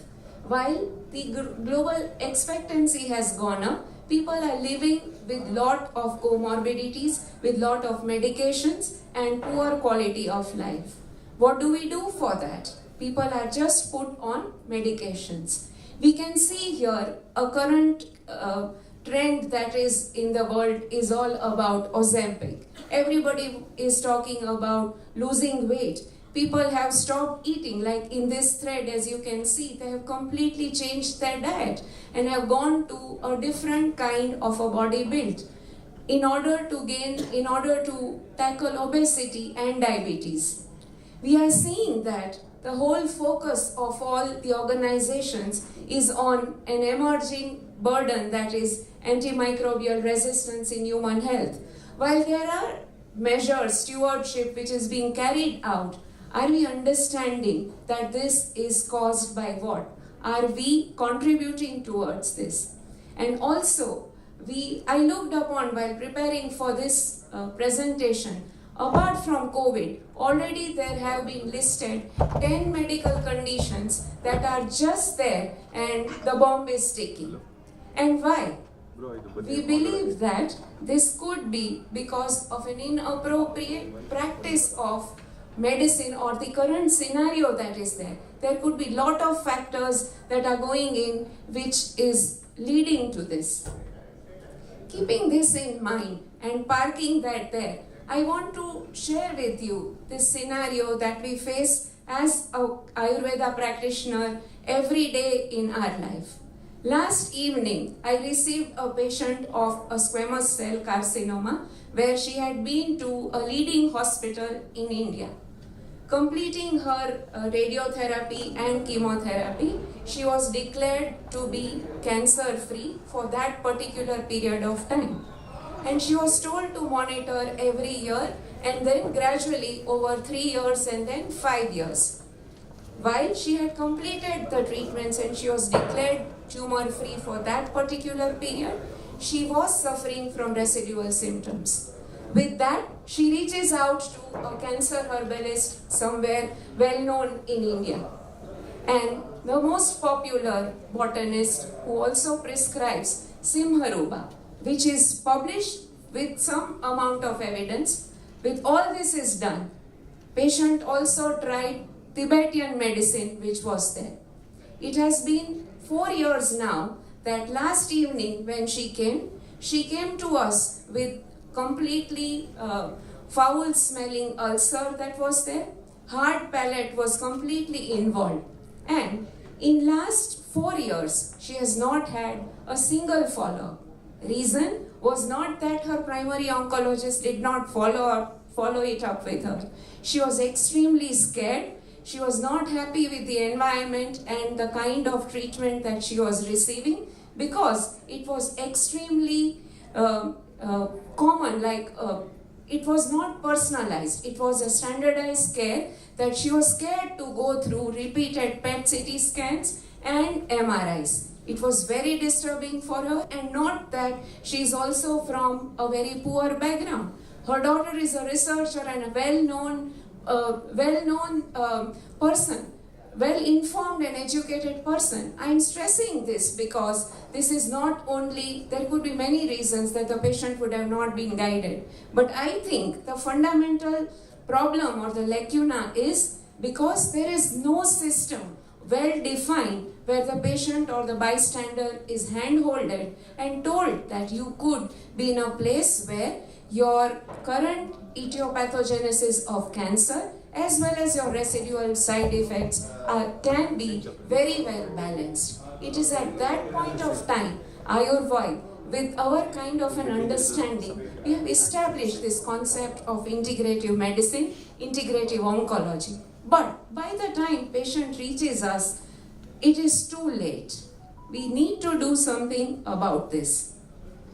Case scenario 2, we see a lot of patients, especially in this scenario, I would like to say a patient who has been diabetic and has also progressed to metabolic syndrome for quite many years and who is already on multi-medications, like he's on OHA, he's on insulin, and antihypertensive has been added. statins recently added, and also antiplatelets. During this course of time, it is likely that he may remain stable, but it is also likely that he may have a macrovascular complication and who would have undergone a surgical intervention. This is very common. By the time this happens, this goes on for 10 to 12 years. After about a period of some time, patient is tired of polypharmacy. He or she approaches a standalone alternative approach, giving up the entire prescription that was there, compromising the health core objectives that are being there. He puts himself or herself in a situation which is life-threatening, where in case if he requires an antiplatelet, he is not doing that. But we do not know whether he really requires or not, because the system that is involved has not seen him from the core of the pathways of disease progression that he is doing. In the scenario that he approaches an alternative medicine healer, he may face that there is an unscientific approach taken, there could be an irrational deep prescribing, there could be inadequate monitoring of outcomes, and progress to sequel of diabetes and metabolic syndrome could be very fast.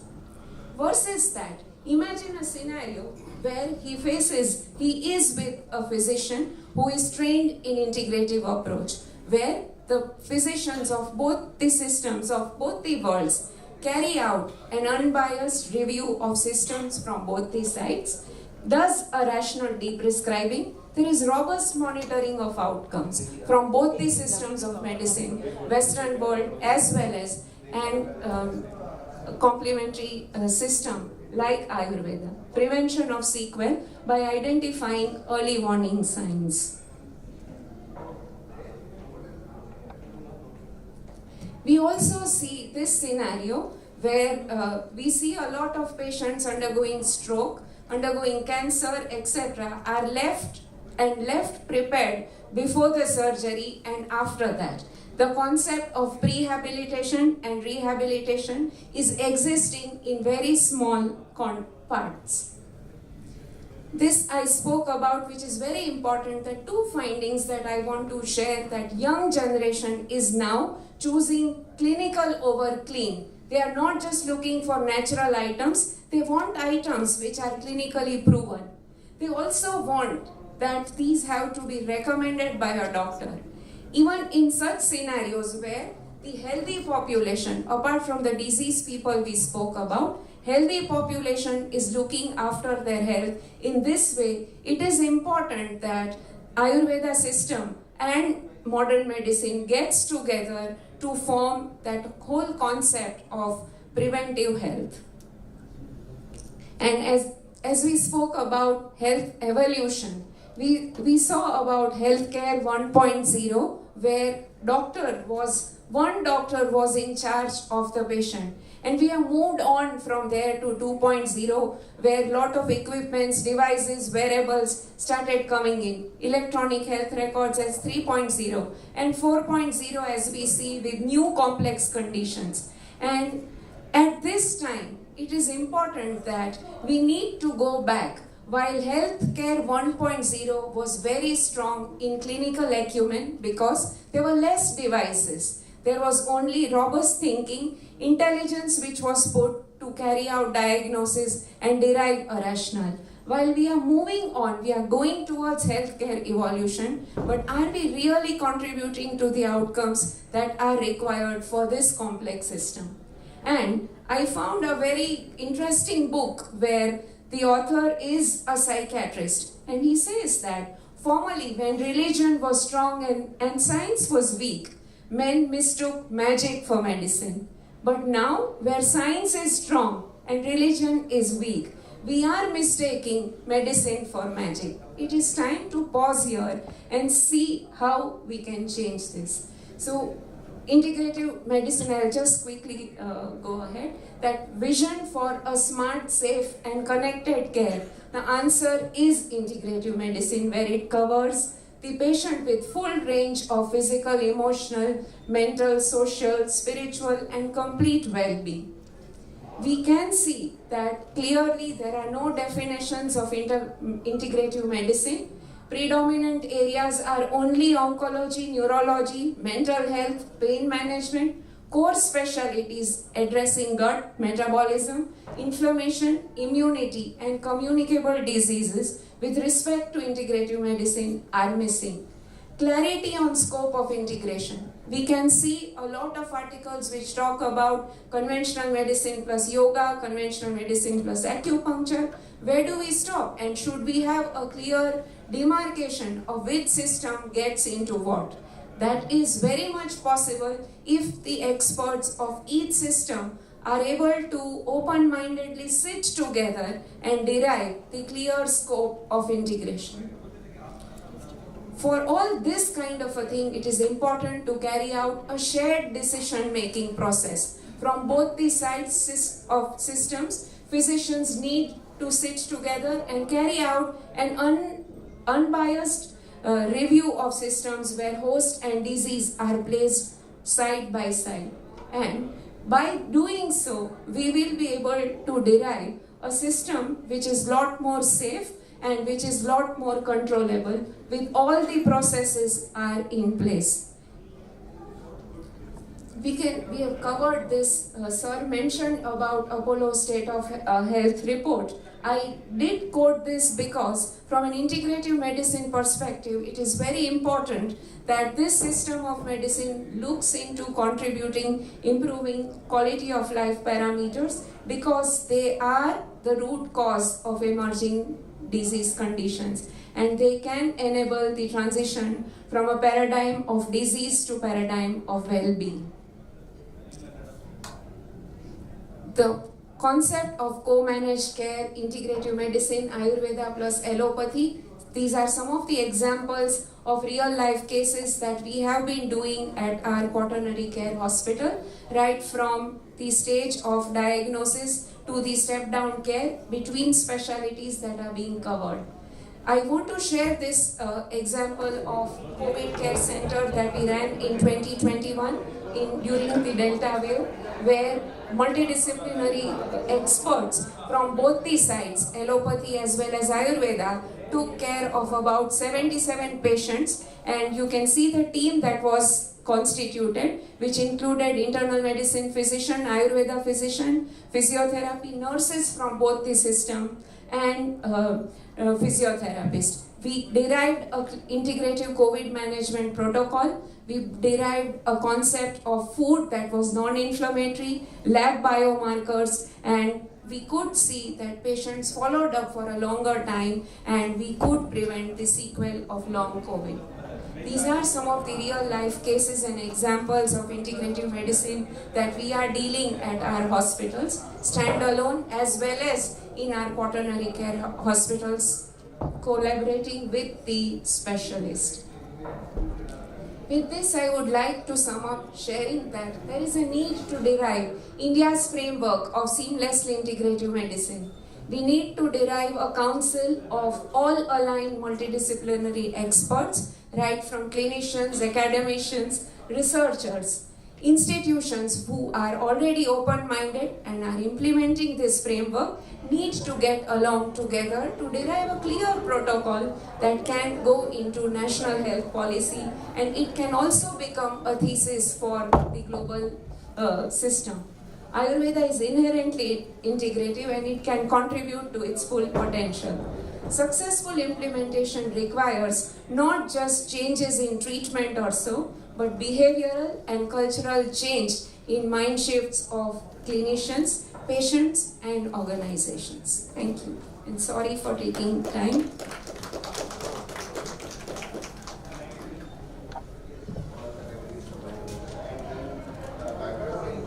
Thank you. That gives us such an optimistic yet challenging scenario ahead wherein we get all these roadmaps ready and pave the way for the future. Cannot wait for this discussion to lead to more fruitful collaborations. Thank you. Now let's go on to our final speaker for the day. We started with infections, hospital-borne infections, and we round out about there. So we have Dr. Yamuna Devi Ramanathan, who is a consultant infection control, Apollo Hospitals, Chennai, and she will speak more about collaborative efforts that we can do on the global front in infection control. Thank you, Doctor.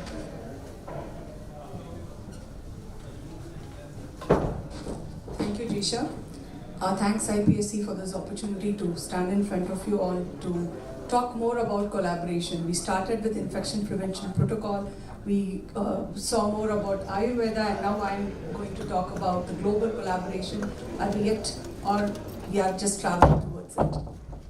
So, Dr. Vikram mentioned about lullaby. Now I'll begin with my topic with a nursery rhyme. We all know about it. Ring a roses, pocket full of poisons, atisho, we all fall down. So this nursery rhyme, which all of us would have narrated in a very bright way, but it was all discussed way back in an old nursery rhyme published in Kate Greenway's book, Mother Goose 1881, which states that this rhyme, nothing but it depicts the plague disease. The entire signs and symptoms of this nursery rhyme actually depicts about the plague. The ringa roses tells a red blistery rash of plague, and a pocket full of poisons tells that in olden days these diseases used to come from contaminated air. So if we have fragrance of herbs and flowers, probably we will be able to come away or get out of these diseases. Atisho is nothing but the heralding pneumonia, which often tells the symptoms before even we start with pneumonia, and all fall down means we all come down to death because of this deadly infection plague. So the lessons we learned from history, nothing different what we had even during COVID. It started with the Black Death or the Black Pandemic plague, which started way back in BC 350, maybe in AD 600, but again in the 14th century, this Black Death due to plague also inherited all over Europe. It killed more people, about 200 million or 1/4 population of Europe, this particular pandemic. The second disease was the 1918 pandemic, where it killed people more than the World War I did because of ignorance of people. The first time when a person visited Kansas, one of the local physicians high alerted the public health, saying that I am seeing a new virus, looks like flu but it's deadly. But people kept silent on that. They were not much vigilant about it.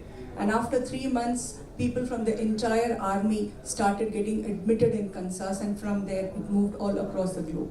It was also famously called as Spanish flu.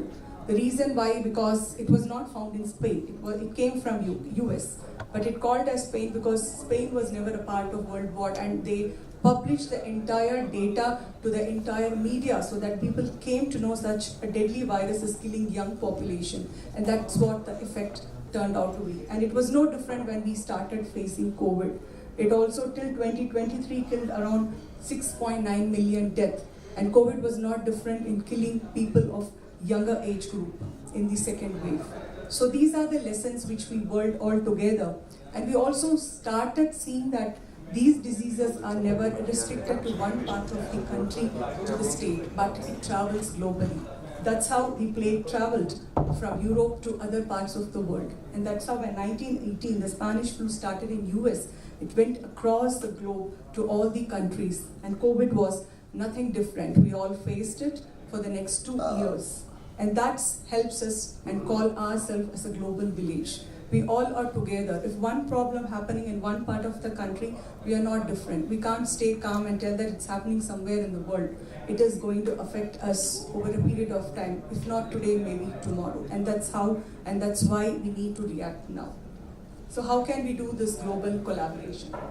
Global networking through the world platforms available, the global organizations which is present like WHO, SHIE, APSIC, ECMID, and Asia Pacific infection control people all around the world. When we look into the antimicrobial resistance pattern, the vaccination which is evolving, all these global platforms have been a pioneer in by which we can integrate with them and spread across these messages in the world. The next is about conferences and workshops. This is one such conference where we do collaborate with people coming from different sectors of industry, where they come and discuss with us what is happening. It's a great learning platform, either an online or offline. Research collaboration. In COVID, at Apollo, we did multiple drug trials as a research collaboration. We also did collaborative research work with the public partners, where we understood the prevention of infection factors and how this antimicrobial resistance causes, or it is more cost-effective issues for the people who get admitted because of that. So that way, the research collaboration helps to understand these aspects globally. Public-private partnership. So we can, or we should, as a norm, partner with the public.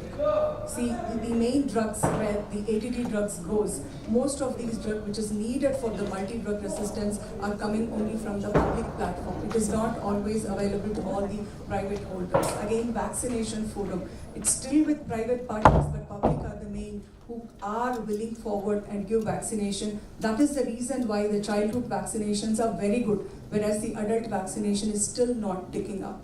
So that is where the public-private partnership would help us. The next is multilateral collaboration, or collateral, the multi-sectoral cooperation with each other, like the summit. These things not only discussed in the medical forum, but it should also be discussed in the political forum. Whenever it's a G7 or G20 summit, as a whole, these level of global pandemic diseases and the other sectors has to be discussed. And recently, now we discussed about Ayurveda, the different sectors of people.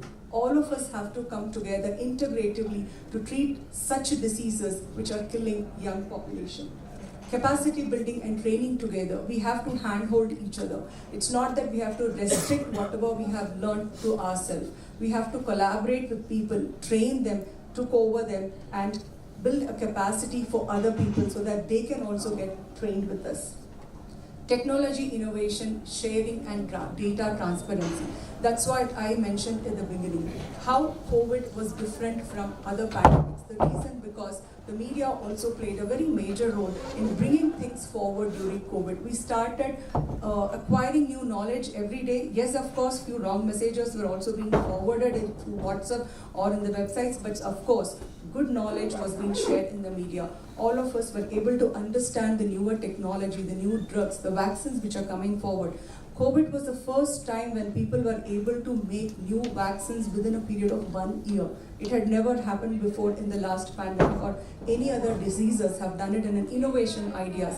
And many drugs, after completing their trials, it was available for an emergency applicable aspect or applicable prospectiveness, so that we can utilize those medicines and vaccines at the larger rate and at the earliest rate. So that's how technology innovation and data transparency help us out to achieve newer knowledge on these newer diseases. So how do we collaborate? By research platform, as I already mentioned, looking into the newer drug trials. Ambassadorship program, where it's a platform to depict what work we do globally, so that people across the country knows about that as a team what we do at our place. Technology sharing would always help us to grow in large number, and also helps us in the data sharing. Public-private relationship, we have to collaborate with our Ministry of Health and Family Welfare, with our ICMR projects, so that we can bring partnership with private and public.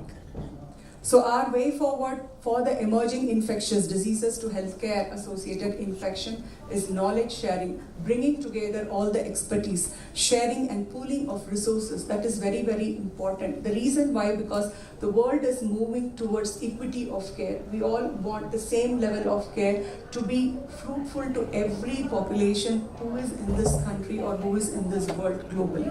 So that equity would come only when we share our resources with each and every one of them, and sharing the knowledge and expertise. So enhance the surveillance capacities, whatever is needed in the infection control platform, and always make it transparent for people to know and understand, so that they are willingly come forward to work with you and also understand what kind of problems you are facing with. Because when we discuss globally, people do ask that we have a lot of MRSA problem, we have a lot of Clostridium difficile problem. It's a kind of disease, a diarrheal disease, which people get because of antimicrobial resistance. Even though in our country antimicrobial resistance is very high, the rate of Clostridium difficile infection is very less for us. What is the difference? Is it a genetic problem? Is it because we don't test the people? Is it a diagnostic aspect? We do not know. It's an area of research. So only when we start sharing our data, only when we start discussing these kind of surveillance activities with people, that's the time when we really start collaborating. Thank you.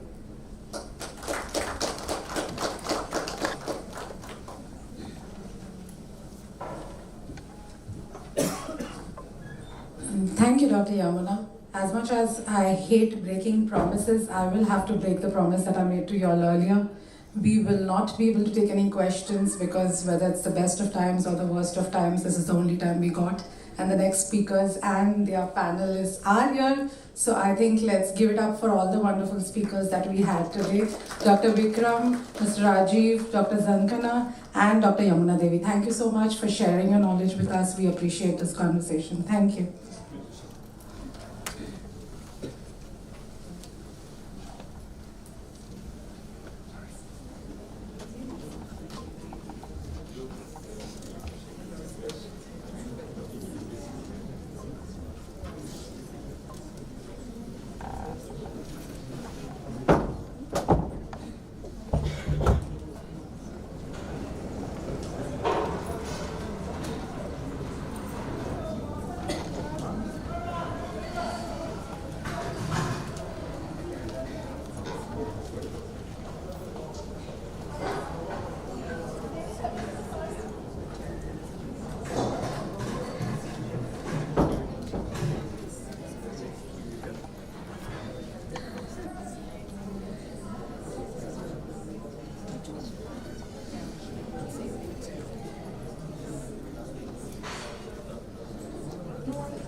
నీదే మాడట్లేదు మాది 7 గంటలకు అయిపోయింది.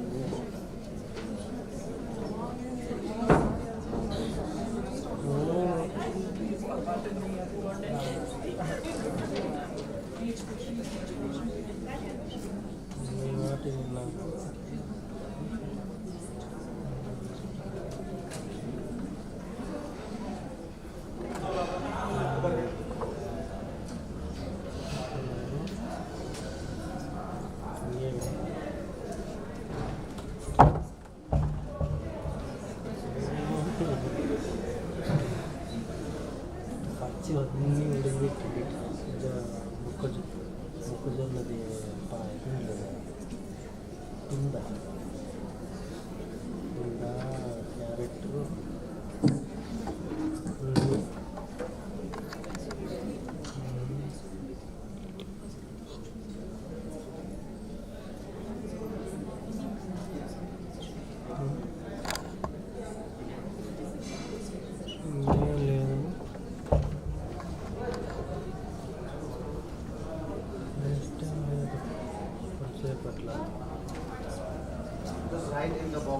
Carrot ఇప్పుడే అయిపోయింది, ఒకటి అయిపోయింది, ఇంకోటి start అయితే వస్తారన్న.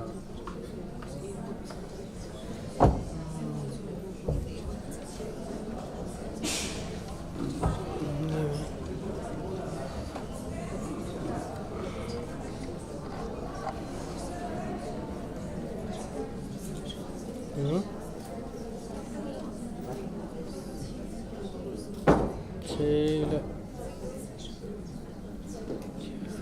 చేస్తారు మళ్ళా 6 అవుతుందట.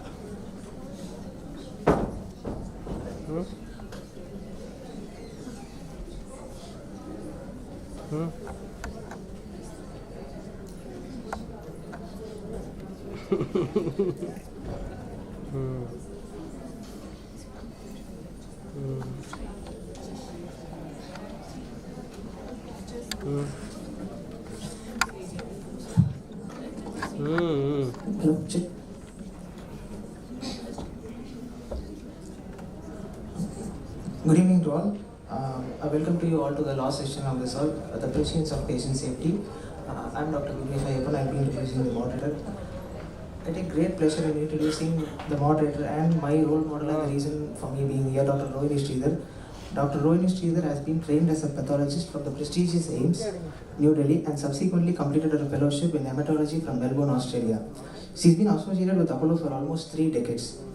She is currently serving as the Senior Vice President, Medical Services, Apollo Hospital Division, based out of company headquarters in Chennai. She's been instrumental in designing and executing the Apollo Hospital COVID-19 vaccination program across all units, liaising with the government, municipal, pharmaceutical companies and other relevant authorities to seamlessly execute this program of national significance. She's engaged in various projects related to Apollo Hospital's core offering, quality clinical care. She works closely with all Apollo hospitals to track, assess and guide them on clinical outcomes, clinical service quality parameters and evaluation of all clinical offerings, based needs of the local population, credentialing of the unit and medical resources. During her 3-decade-long association with Apollo Hospital, she has set up bone marrow transplant services at Apollo Cancer Center Hospital, Chennai. She has also set up Apollo Hospital Madurai, Karur, Karaikudi and Trichy, served as its CEO and Director of Medical Services. She has spearheaded the clinical protocols and processes of Apollo Hospital Madurai, making it the first hospital in Apollo Hospital Group to complete its NABH accreditation. Her relentless focus on clinical quality took Apollo Hospital Madurai to several national awards, including IMC Bajaj Award and the Rajiv Gandhi National Award. Ma'am, please.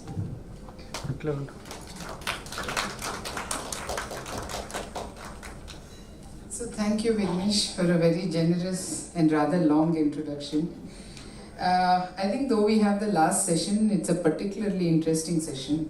And the reason it's interesting is twofold, right? So within Apollo, over the past several decades, we have been working to put quality systems in place.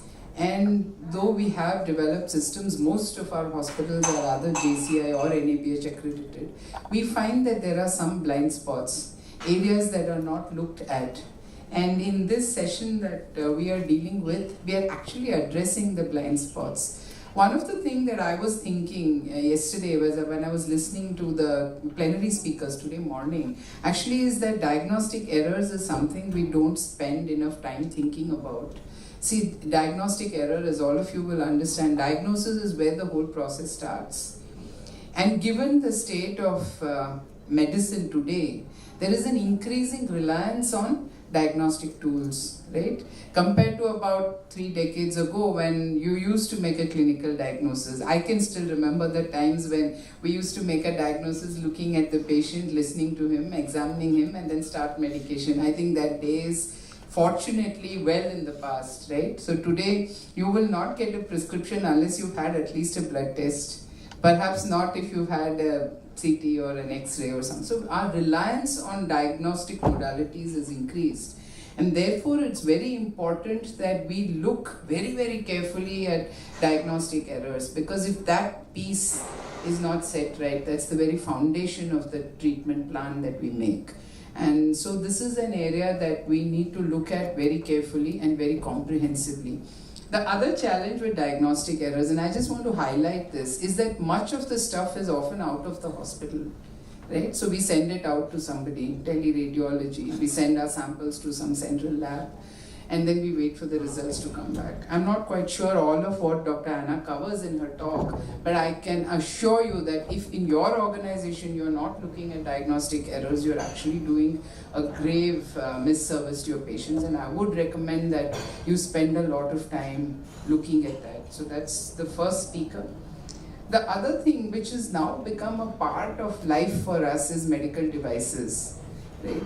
But all of us in this room, maybe with the possible exception of Dr. Pramod Kumar, are really not sure how these medical devices are actually looked at or how they are regulated, right? So you've all heard we'll put a pacemaker or we'll put a valve. Something is put into the patient, but we don't know how long it will work. How confident are we of how these devices actually work? The other challenge is when we get a device which is being looked at, regulated in the West and then brought into India, the cost is often prohibitively high And so it becomes very difficult for the average Indian patient to reach out to those kind of devices. So there is definitely a need for us to locally manufacture indigenous devices, right? So there is a big push, not just for medical devices, but for everything else, saying make in India. So it's easy to say, right? India can make everything and anything, from a vaccine to a drug to a medical device. But how do you regulate this? How do you figure out that this device is going to deliver as we expect it to deliver? That becomes very important. Again, please look back at your own hospitals, your own organizations where you work, and how much of surveillance do we do to find out if these devices are actually behaving the way they should? You put a pacemaker, the guy goes out, and you might not hear from him, right? Just as I was walking into the room, one of our hospitals called me because they had a patient in whom a pacemaker was put, and that's the reason I keep referring to pacemaker again. He had the pacemaker put, was done, went from this city, traveled to another city. We never heard from him, never came back for follow-up. And then 8 months, 9 months later, the family comes very agitated saying they lost the patient, right?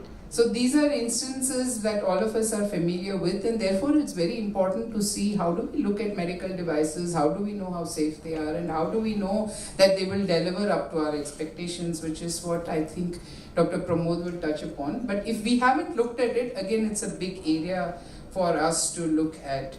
And I think the final speaker, Shoma, is my colleague. She heads quality in Calcutta, the eastern region, and she's going to share with us a case study of how we integrate quality with patient safety. Right? One of the things you would have realized at this conference today, and we are almost at the end of the conference, so I know a lot of words have been thrown at us, right? Quality, outcome, patient safety. So we are confused now. Is quality not patient safety?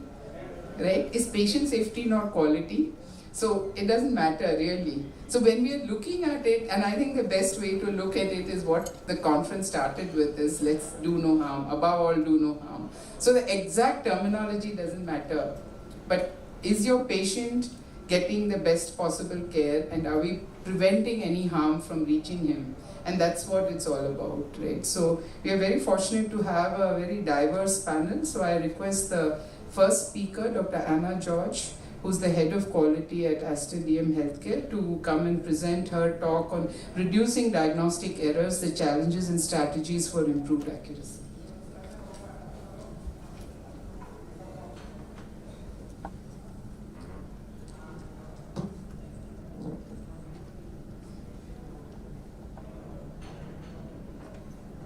Thank you, Dr. Rohini, for the wonderful setting the context. That's very important. And also the fact that I love the point that you said, we need to go back and check what we do.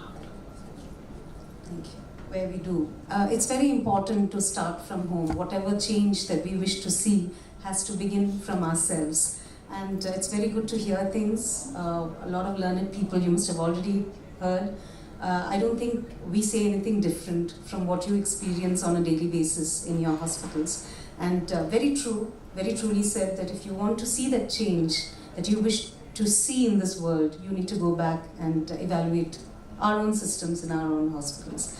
Having said that, we begin. Today's talk will be on reducing diagnostic errors. We have been hearing a lot. Even yesterday there was a session on diagnostic errors.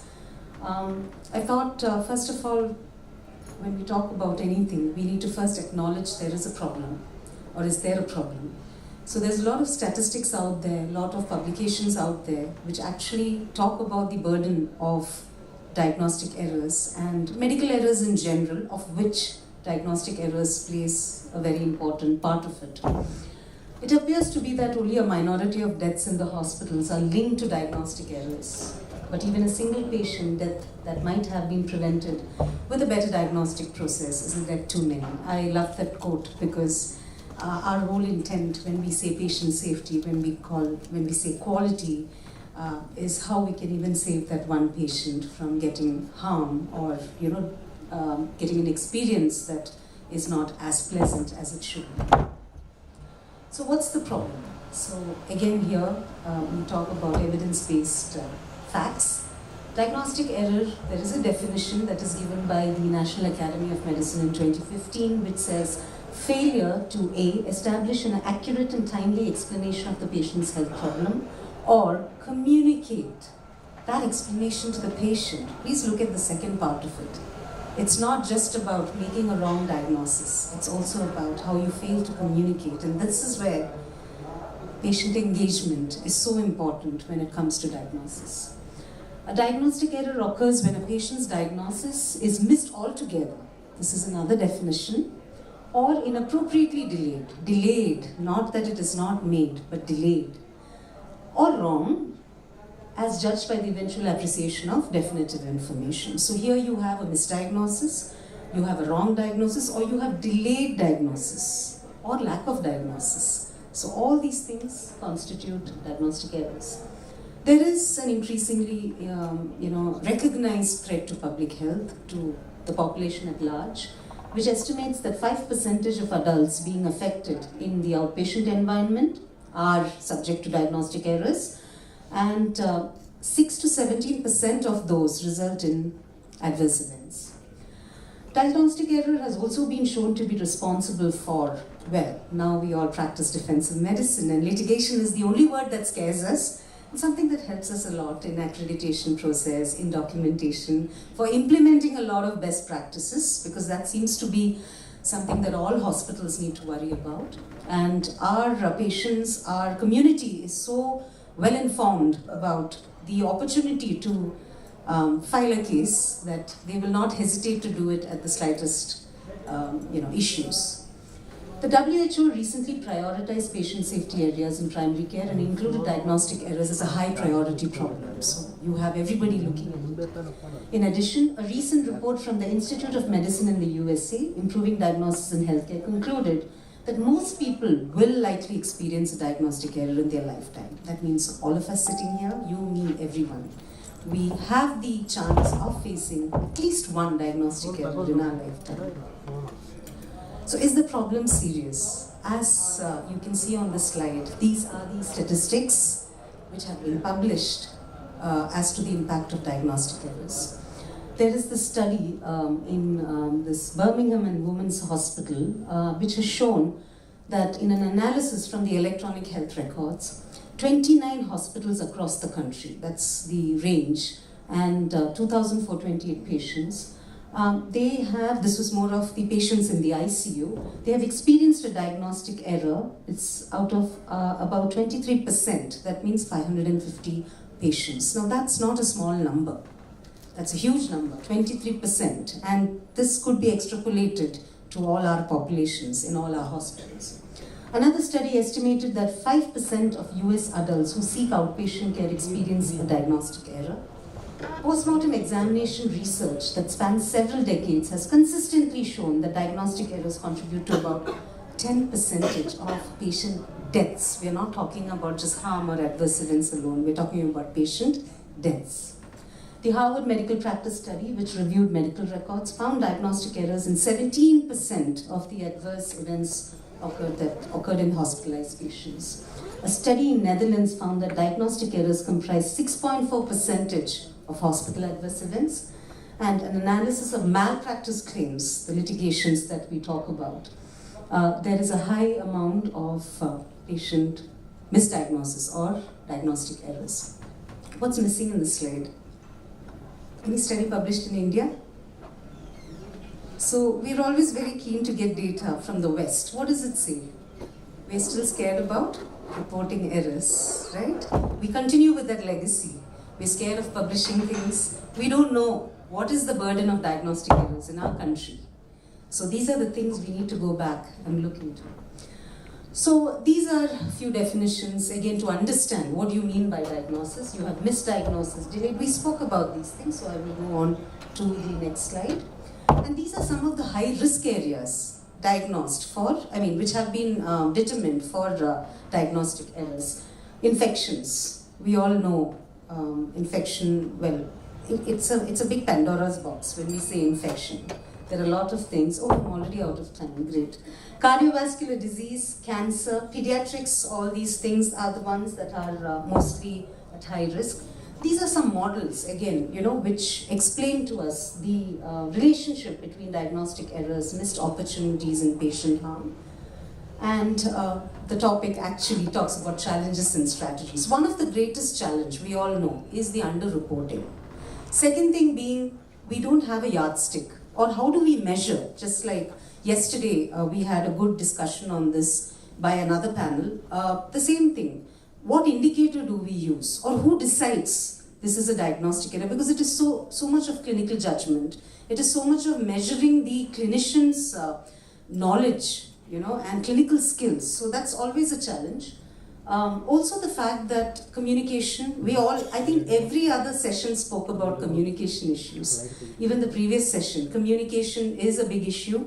And lack of communication, these are some of the challenges we see when it comes to why diagnostic errors happen.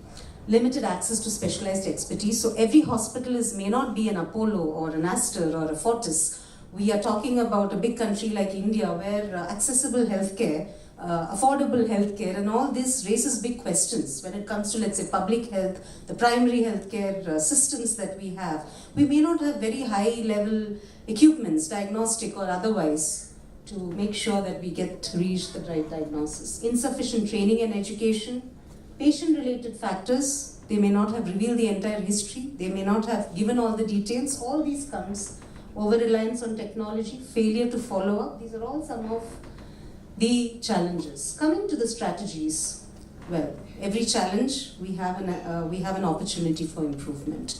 So based on that, one very important thing is first identifying or understanding that diagnostic errors do happen, acknowledging that getting to know these diagnostic errors will only help us to make those improvements. The rest all things are things we already know. Utilize good technology, increased communication. It's all about not the theory, it's about how do you implement it. So I think realizing the fact that there is a gap here, making sure we are all working towards that same goal.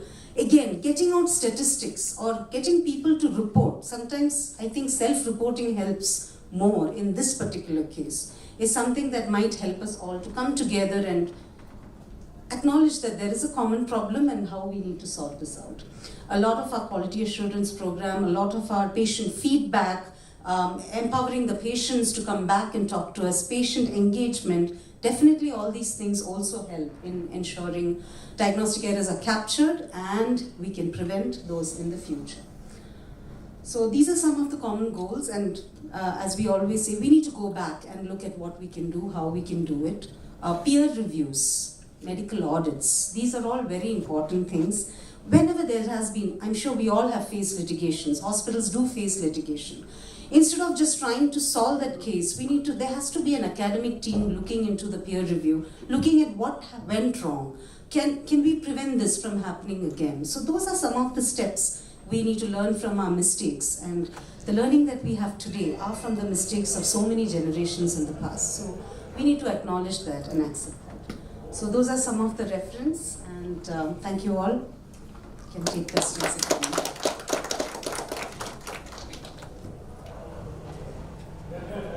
Thank you, Dr. Anna. I don't think we'll have time for questions now, but since we have only 3 speakers, maybe we can take questions at the end.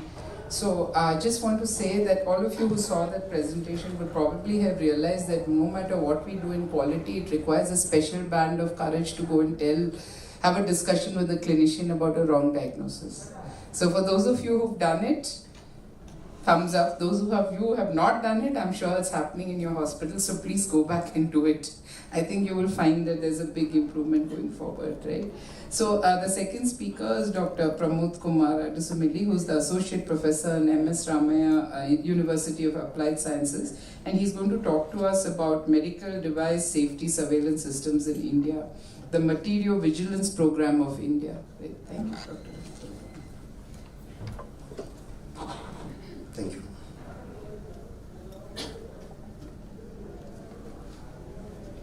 So very good afternoon to all the dignitaries. So as rightly said by the previous speaker, the stage was set in well context, so which made us very easy to carry out further.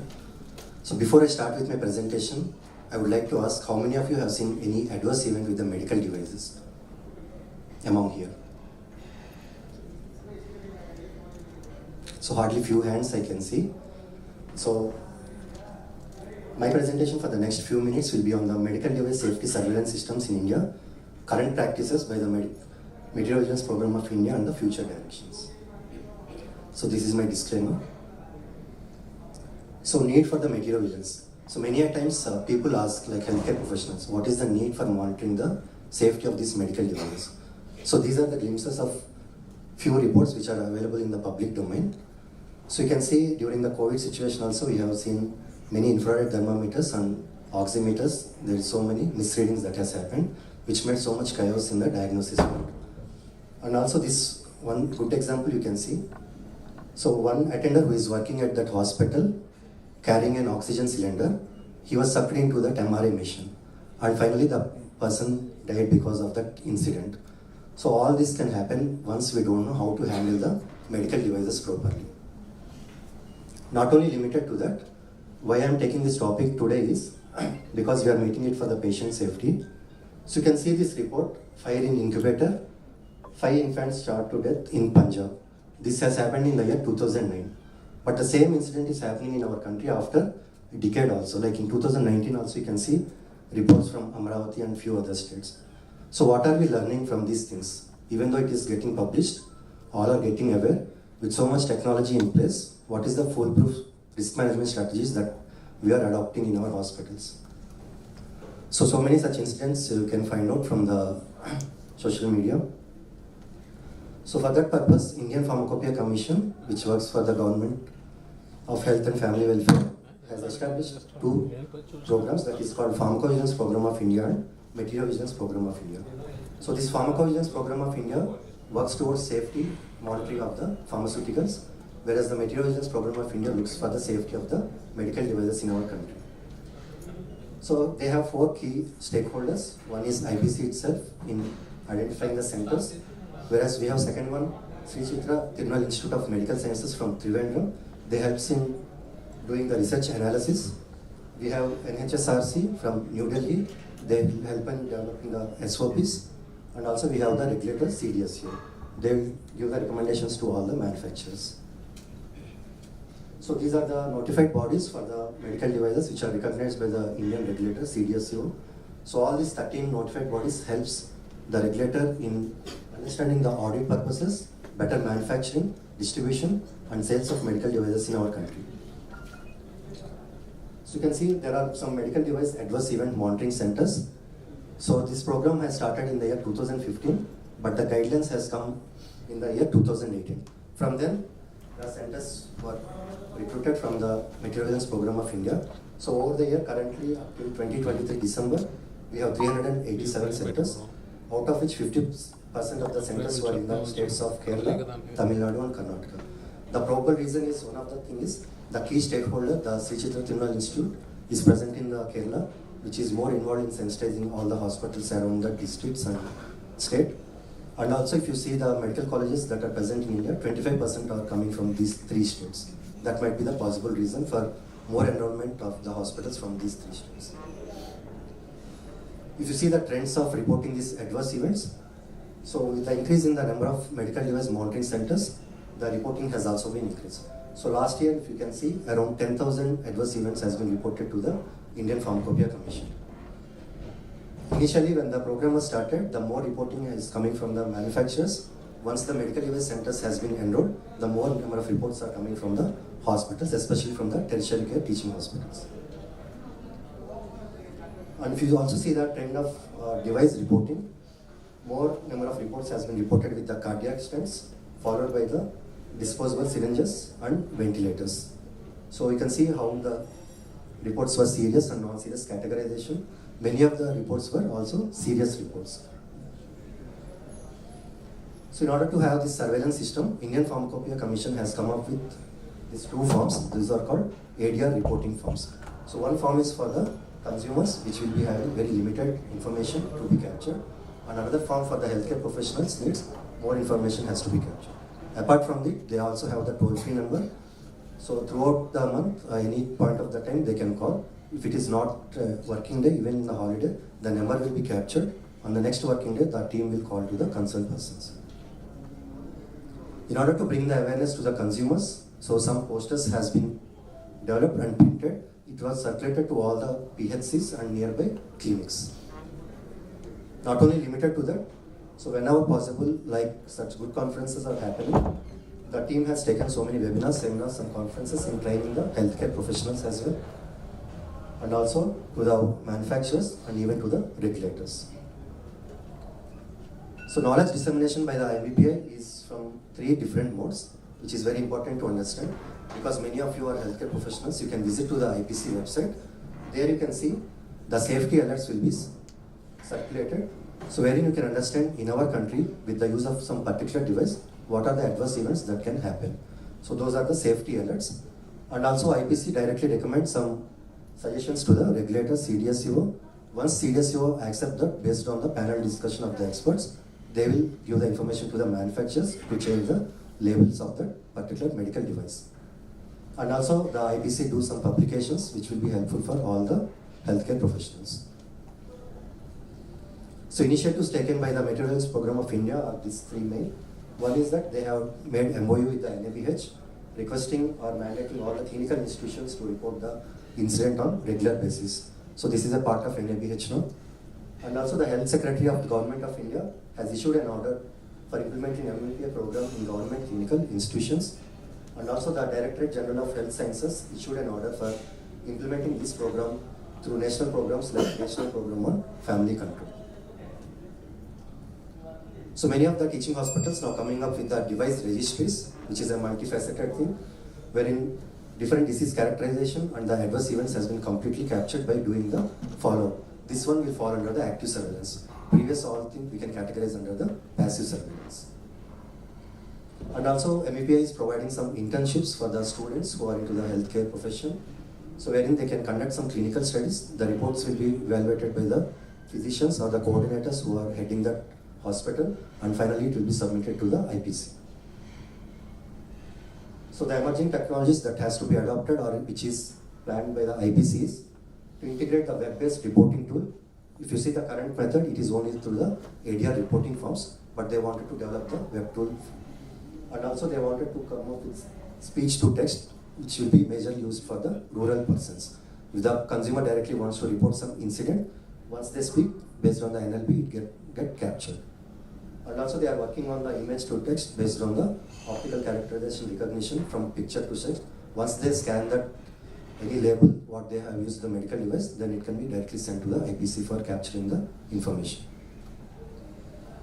And also current youth, majority of the time they are spending in the social media, and it is also existing in the Western world to collect the safety information from the various social media that we have.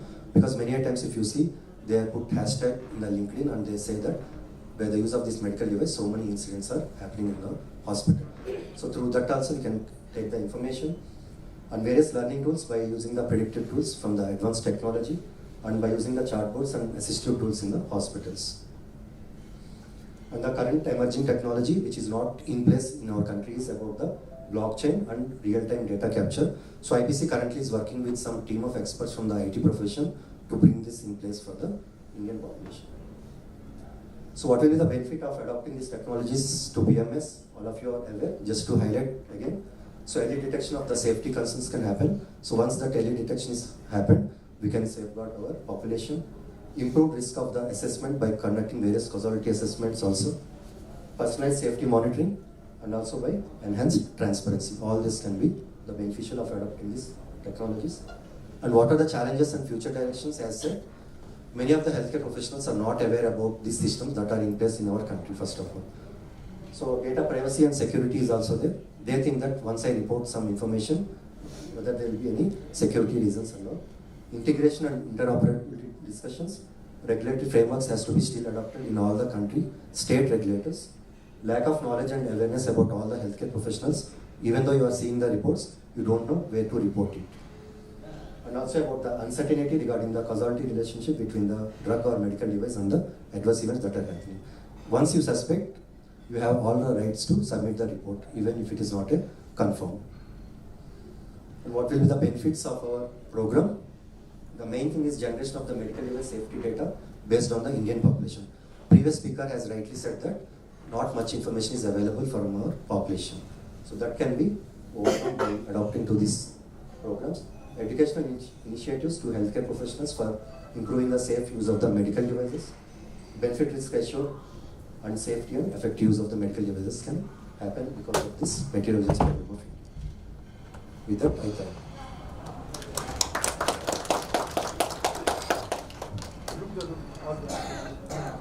To promote for a very comprehensive coverage of an important but not often discussed topic, so thank you.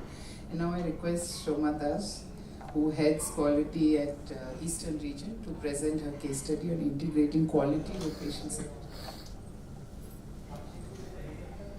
Thank you, Dr. Rohini ma'am, and all the co-speakers for that beautiful session and a generous introduction. So, coming to the last but not the least session, and I'm sure you all would have made a conclusion, as Dr. Rohini also said that, so it's not two different words, quality and patient safety. They are in fact one. They're married to each other kind of thing. And that's what I would like to just stress upon by giving a small case study, an example which I'm sure most of us sitting over here have witnessed some of the other time or have even heard about it. So I've tried to make it quite simpler because it's not something new which we are discussing. It's like every now and then this particular topic we come across. So however, keeping the time in consideration, let me start the presentation.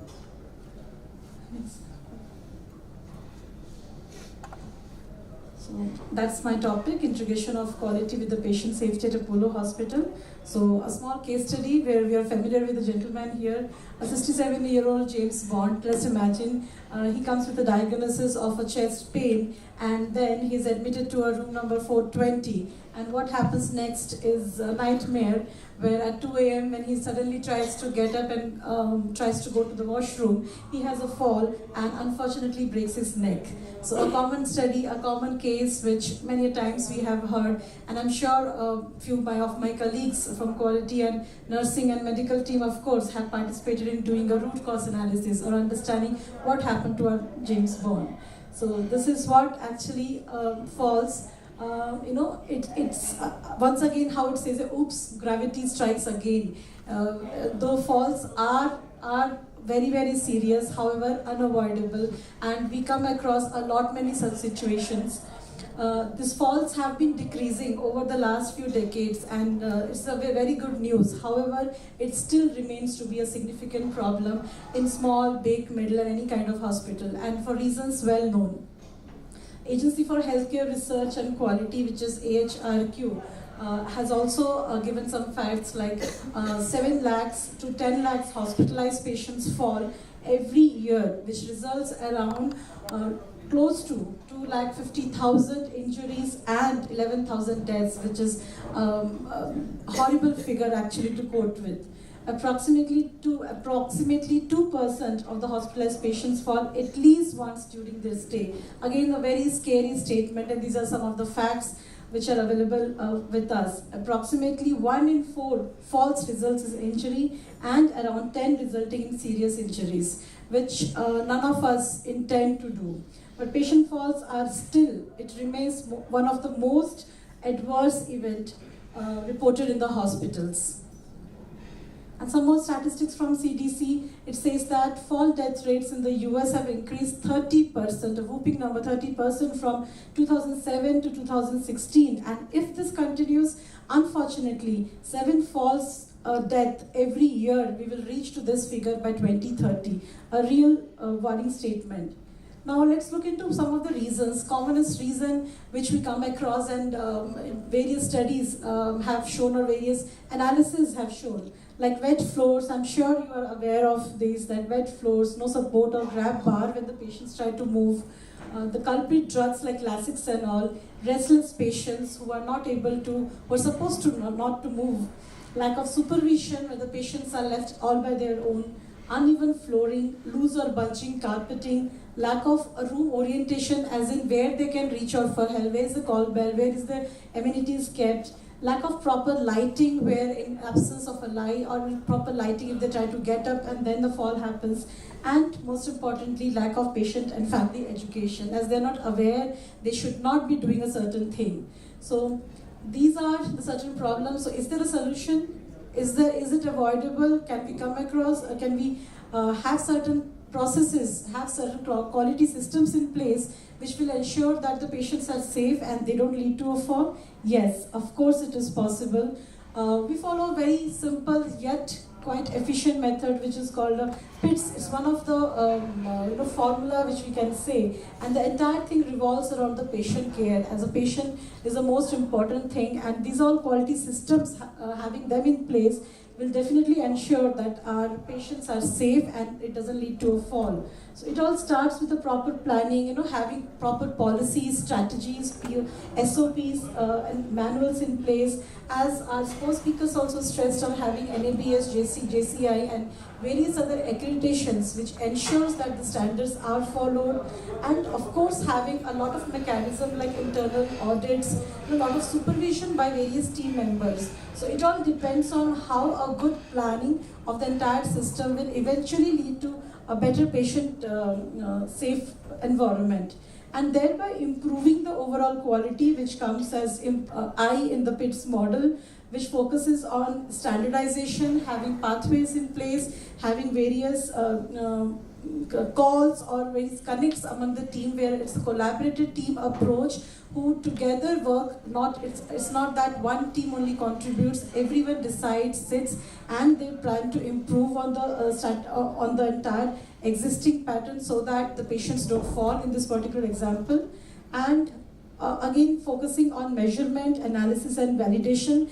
As my co-speaker also stressed that though we have a lot of theory papers available with us, but unless and until people don't report, people don't inform, nothing can be measured, and hence nothing can be improvised. So there are various processes in place. I'm sure a lot of other all the hospitals have some other mechanism, like the quality indicators, data validation, various checklists, various platforms to report an incident.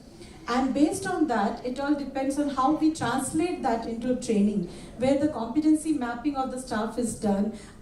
Based on that, further training, further development, various workshops, webinars are planned, so that the staff get trained, and hence these kind of errors don't repeat. And finally, the most important thing is sustaining the improvement. So sustenance is again done through various audits, having various award systems, and most importantly, recognizing the good work, acknowledging the good work, and thereby continuing the same process again and again. So hence a small model again where we emphasize that incident reporting is the main key, and it has been stressed upon again and again that unless and until we start reporting, we don't encourage our staff, we don't make it non-punitive, a blame-free culture, we would never come to know what are the actual reasons behind anything. In this case, it's a fall, but it could be a medication error, it could be a device-related error, or anything. The main mantra is encourage your staff to report, let it be anything, including your near misses.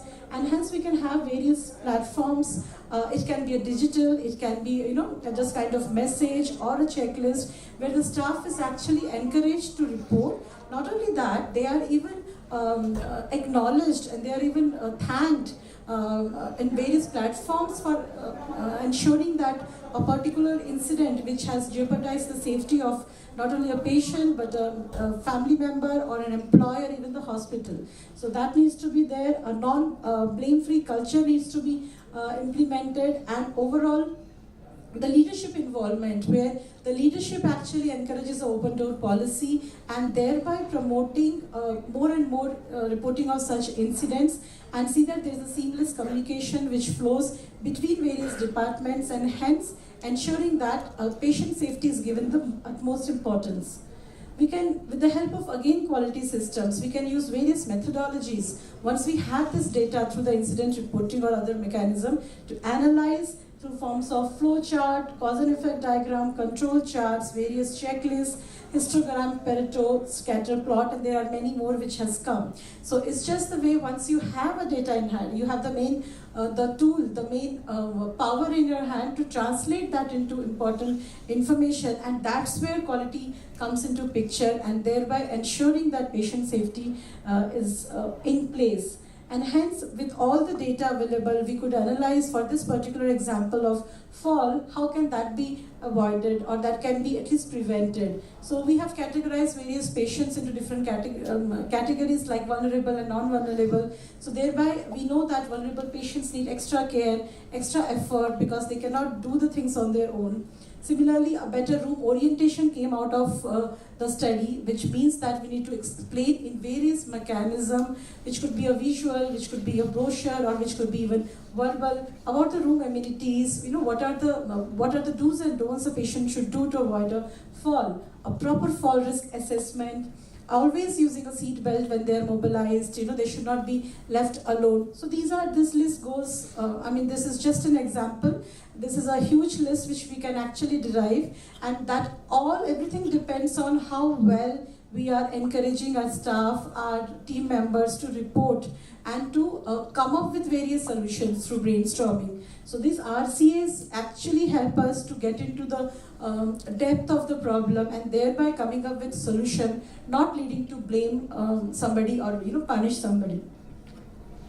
So overall, it's all about putting the patient first, thereby marrying these two entities, quality culture with the patient safety, where there are not two balls, however there is just one ball, and thereby developing a shared vision and value, aligning various processes and systems, and helps us to understand the root cause for every problem without even punishing the staff or the people who are assigned with this. And at the end, engaging the patients and family, which is the most important, because the safety doesn't stop at the hospital. It should be continued until the patient is there with the family and goes back home. And hence, the happy patient can go back and they are part of this culture, they're part of the safety culture, and our James Bond is back into action again. Thank you so much.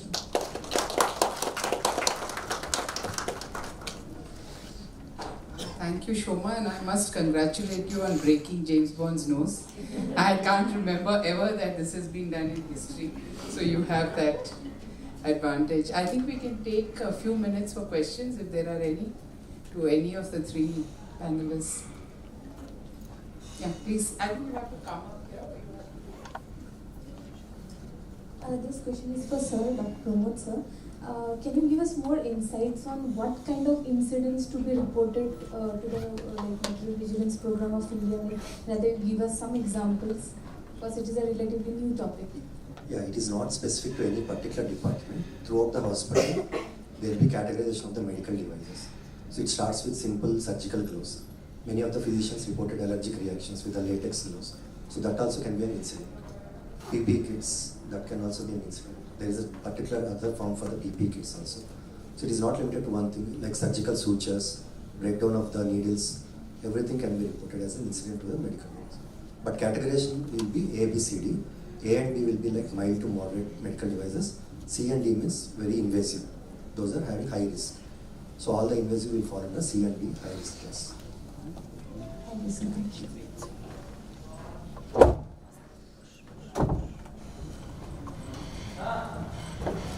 So the question is, as you described already the material-vigilance, so okay, the hospitals are reporting to the material-vigilance and the device you are giving the recommendation to the company. But is for the drugs how we have and the drugs is causing the adverse drug reaction or anything like, then it's coming in the banned drug list. So for the material vigilance also, whatever the medical devices is reported, is there any banned devices list or it's publishing anywhere like? Yeah, so many medical devices are also recalled because it is not the ultimate option to ban any drug or the medical device. It takes a lot of research, so much billions for a company to release any pharmaceutical drug or the medical device. So the last option or the resort will be the banning of the things. Otherwise, if it is a particular problem with a particular batch, then it will be recalled. Or if any strategies can be developed, that will be taken care by the manufacturer. Yeah, list is available. List is available. So if I remember, during COVID, we have taken some masks from China. So those were found to be having some fungus. So we have completely banned using that mask. So the entire list you can find out from the IPSC website or CDSU website.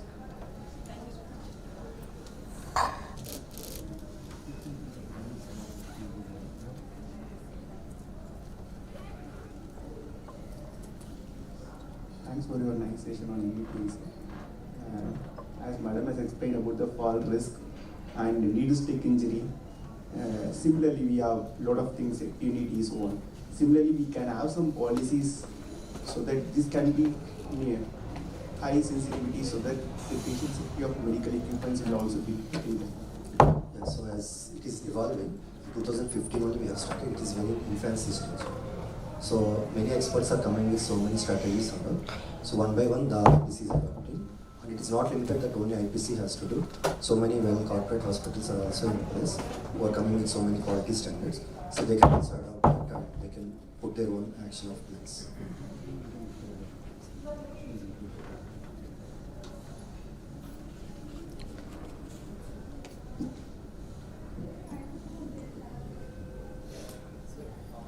There are no more questions, and I would just like to thank the three speakers for this session. Very interesting ideas presented very well, and you can see very well received by the audience. Thank you.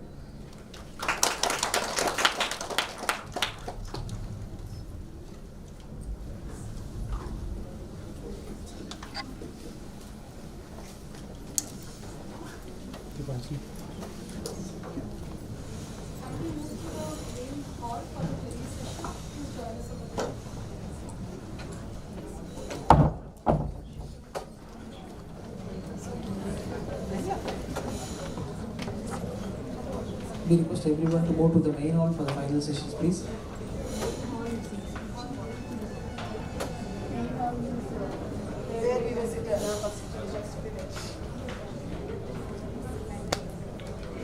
Grow.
Come.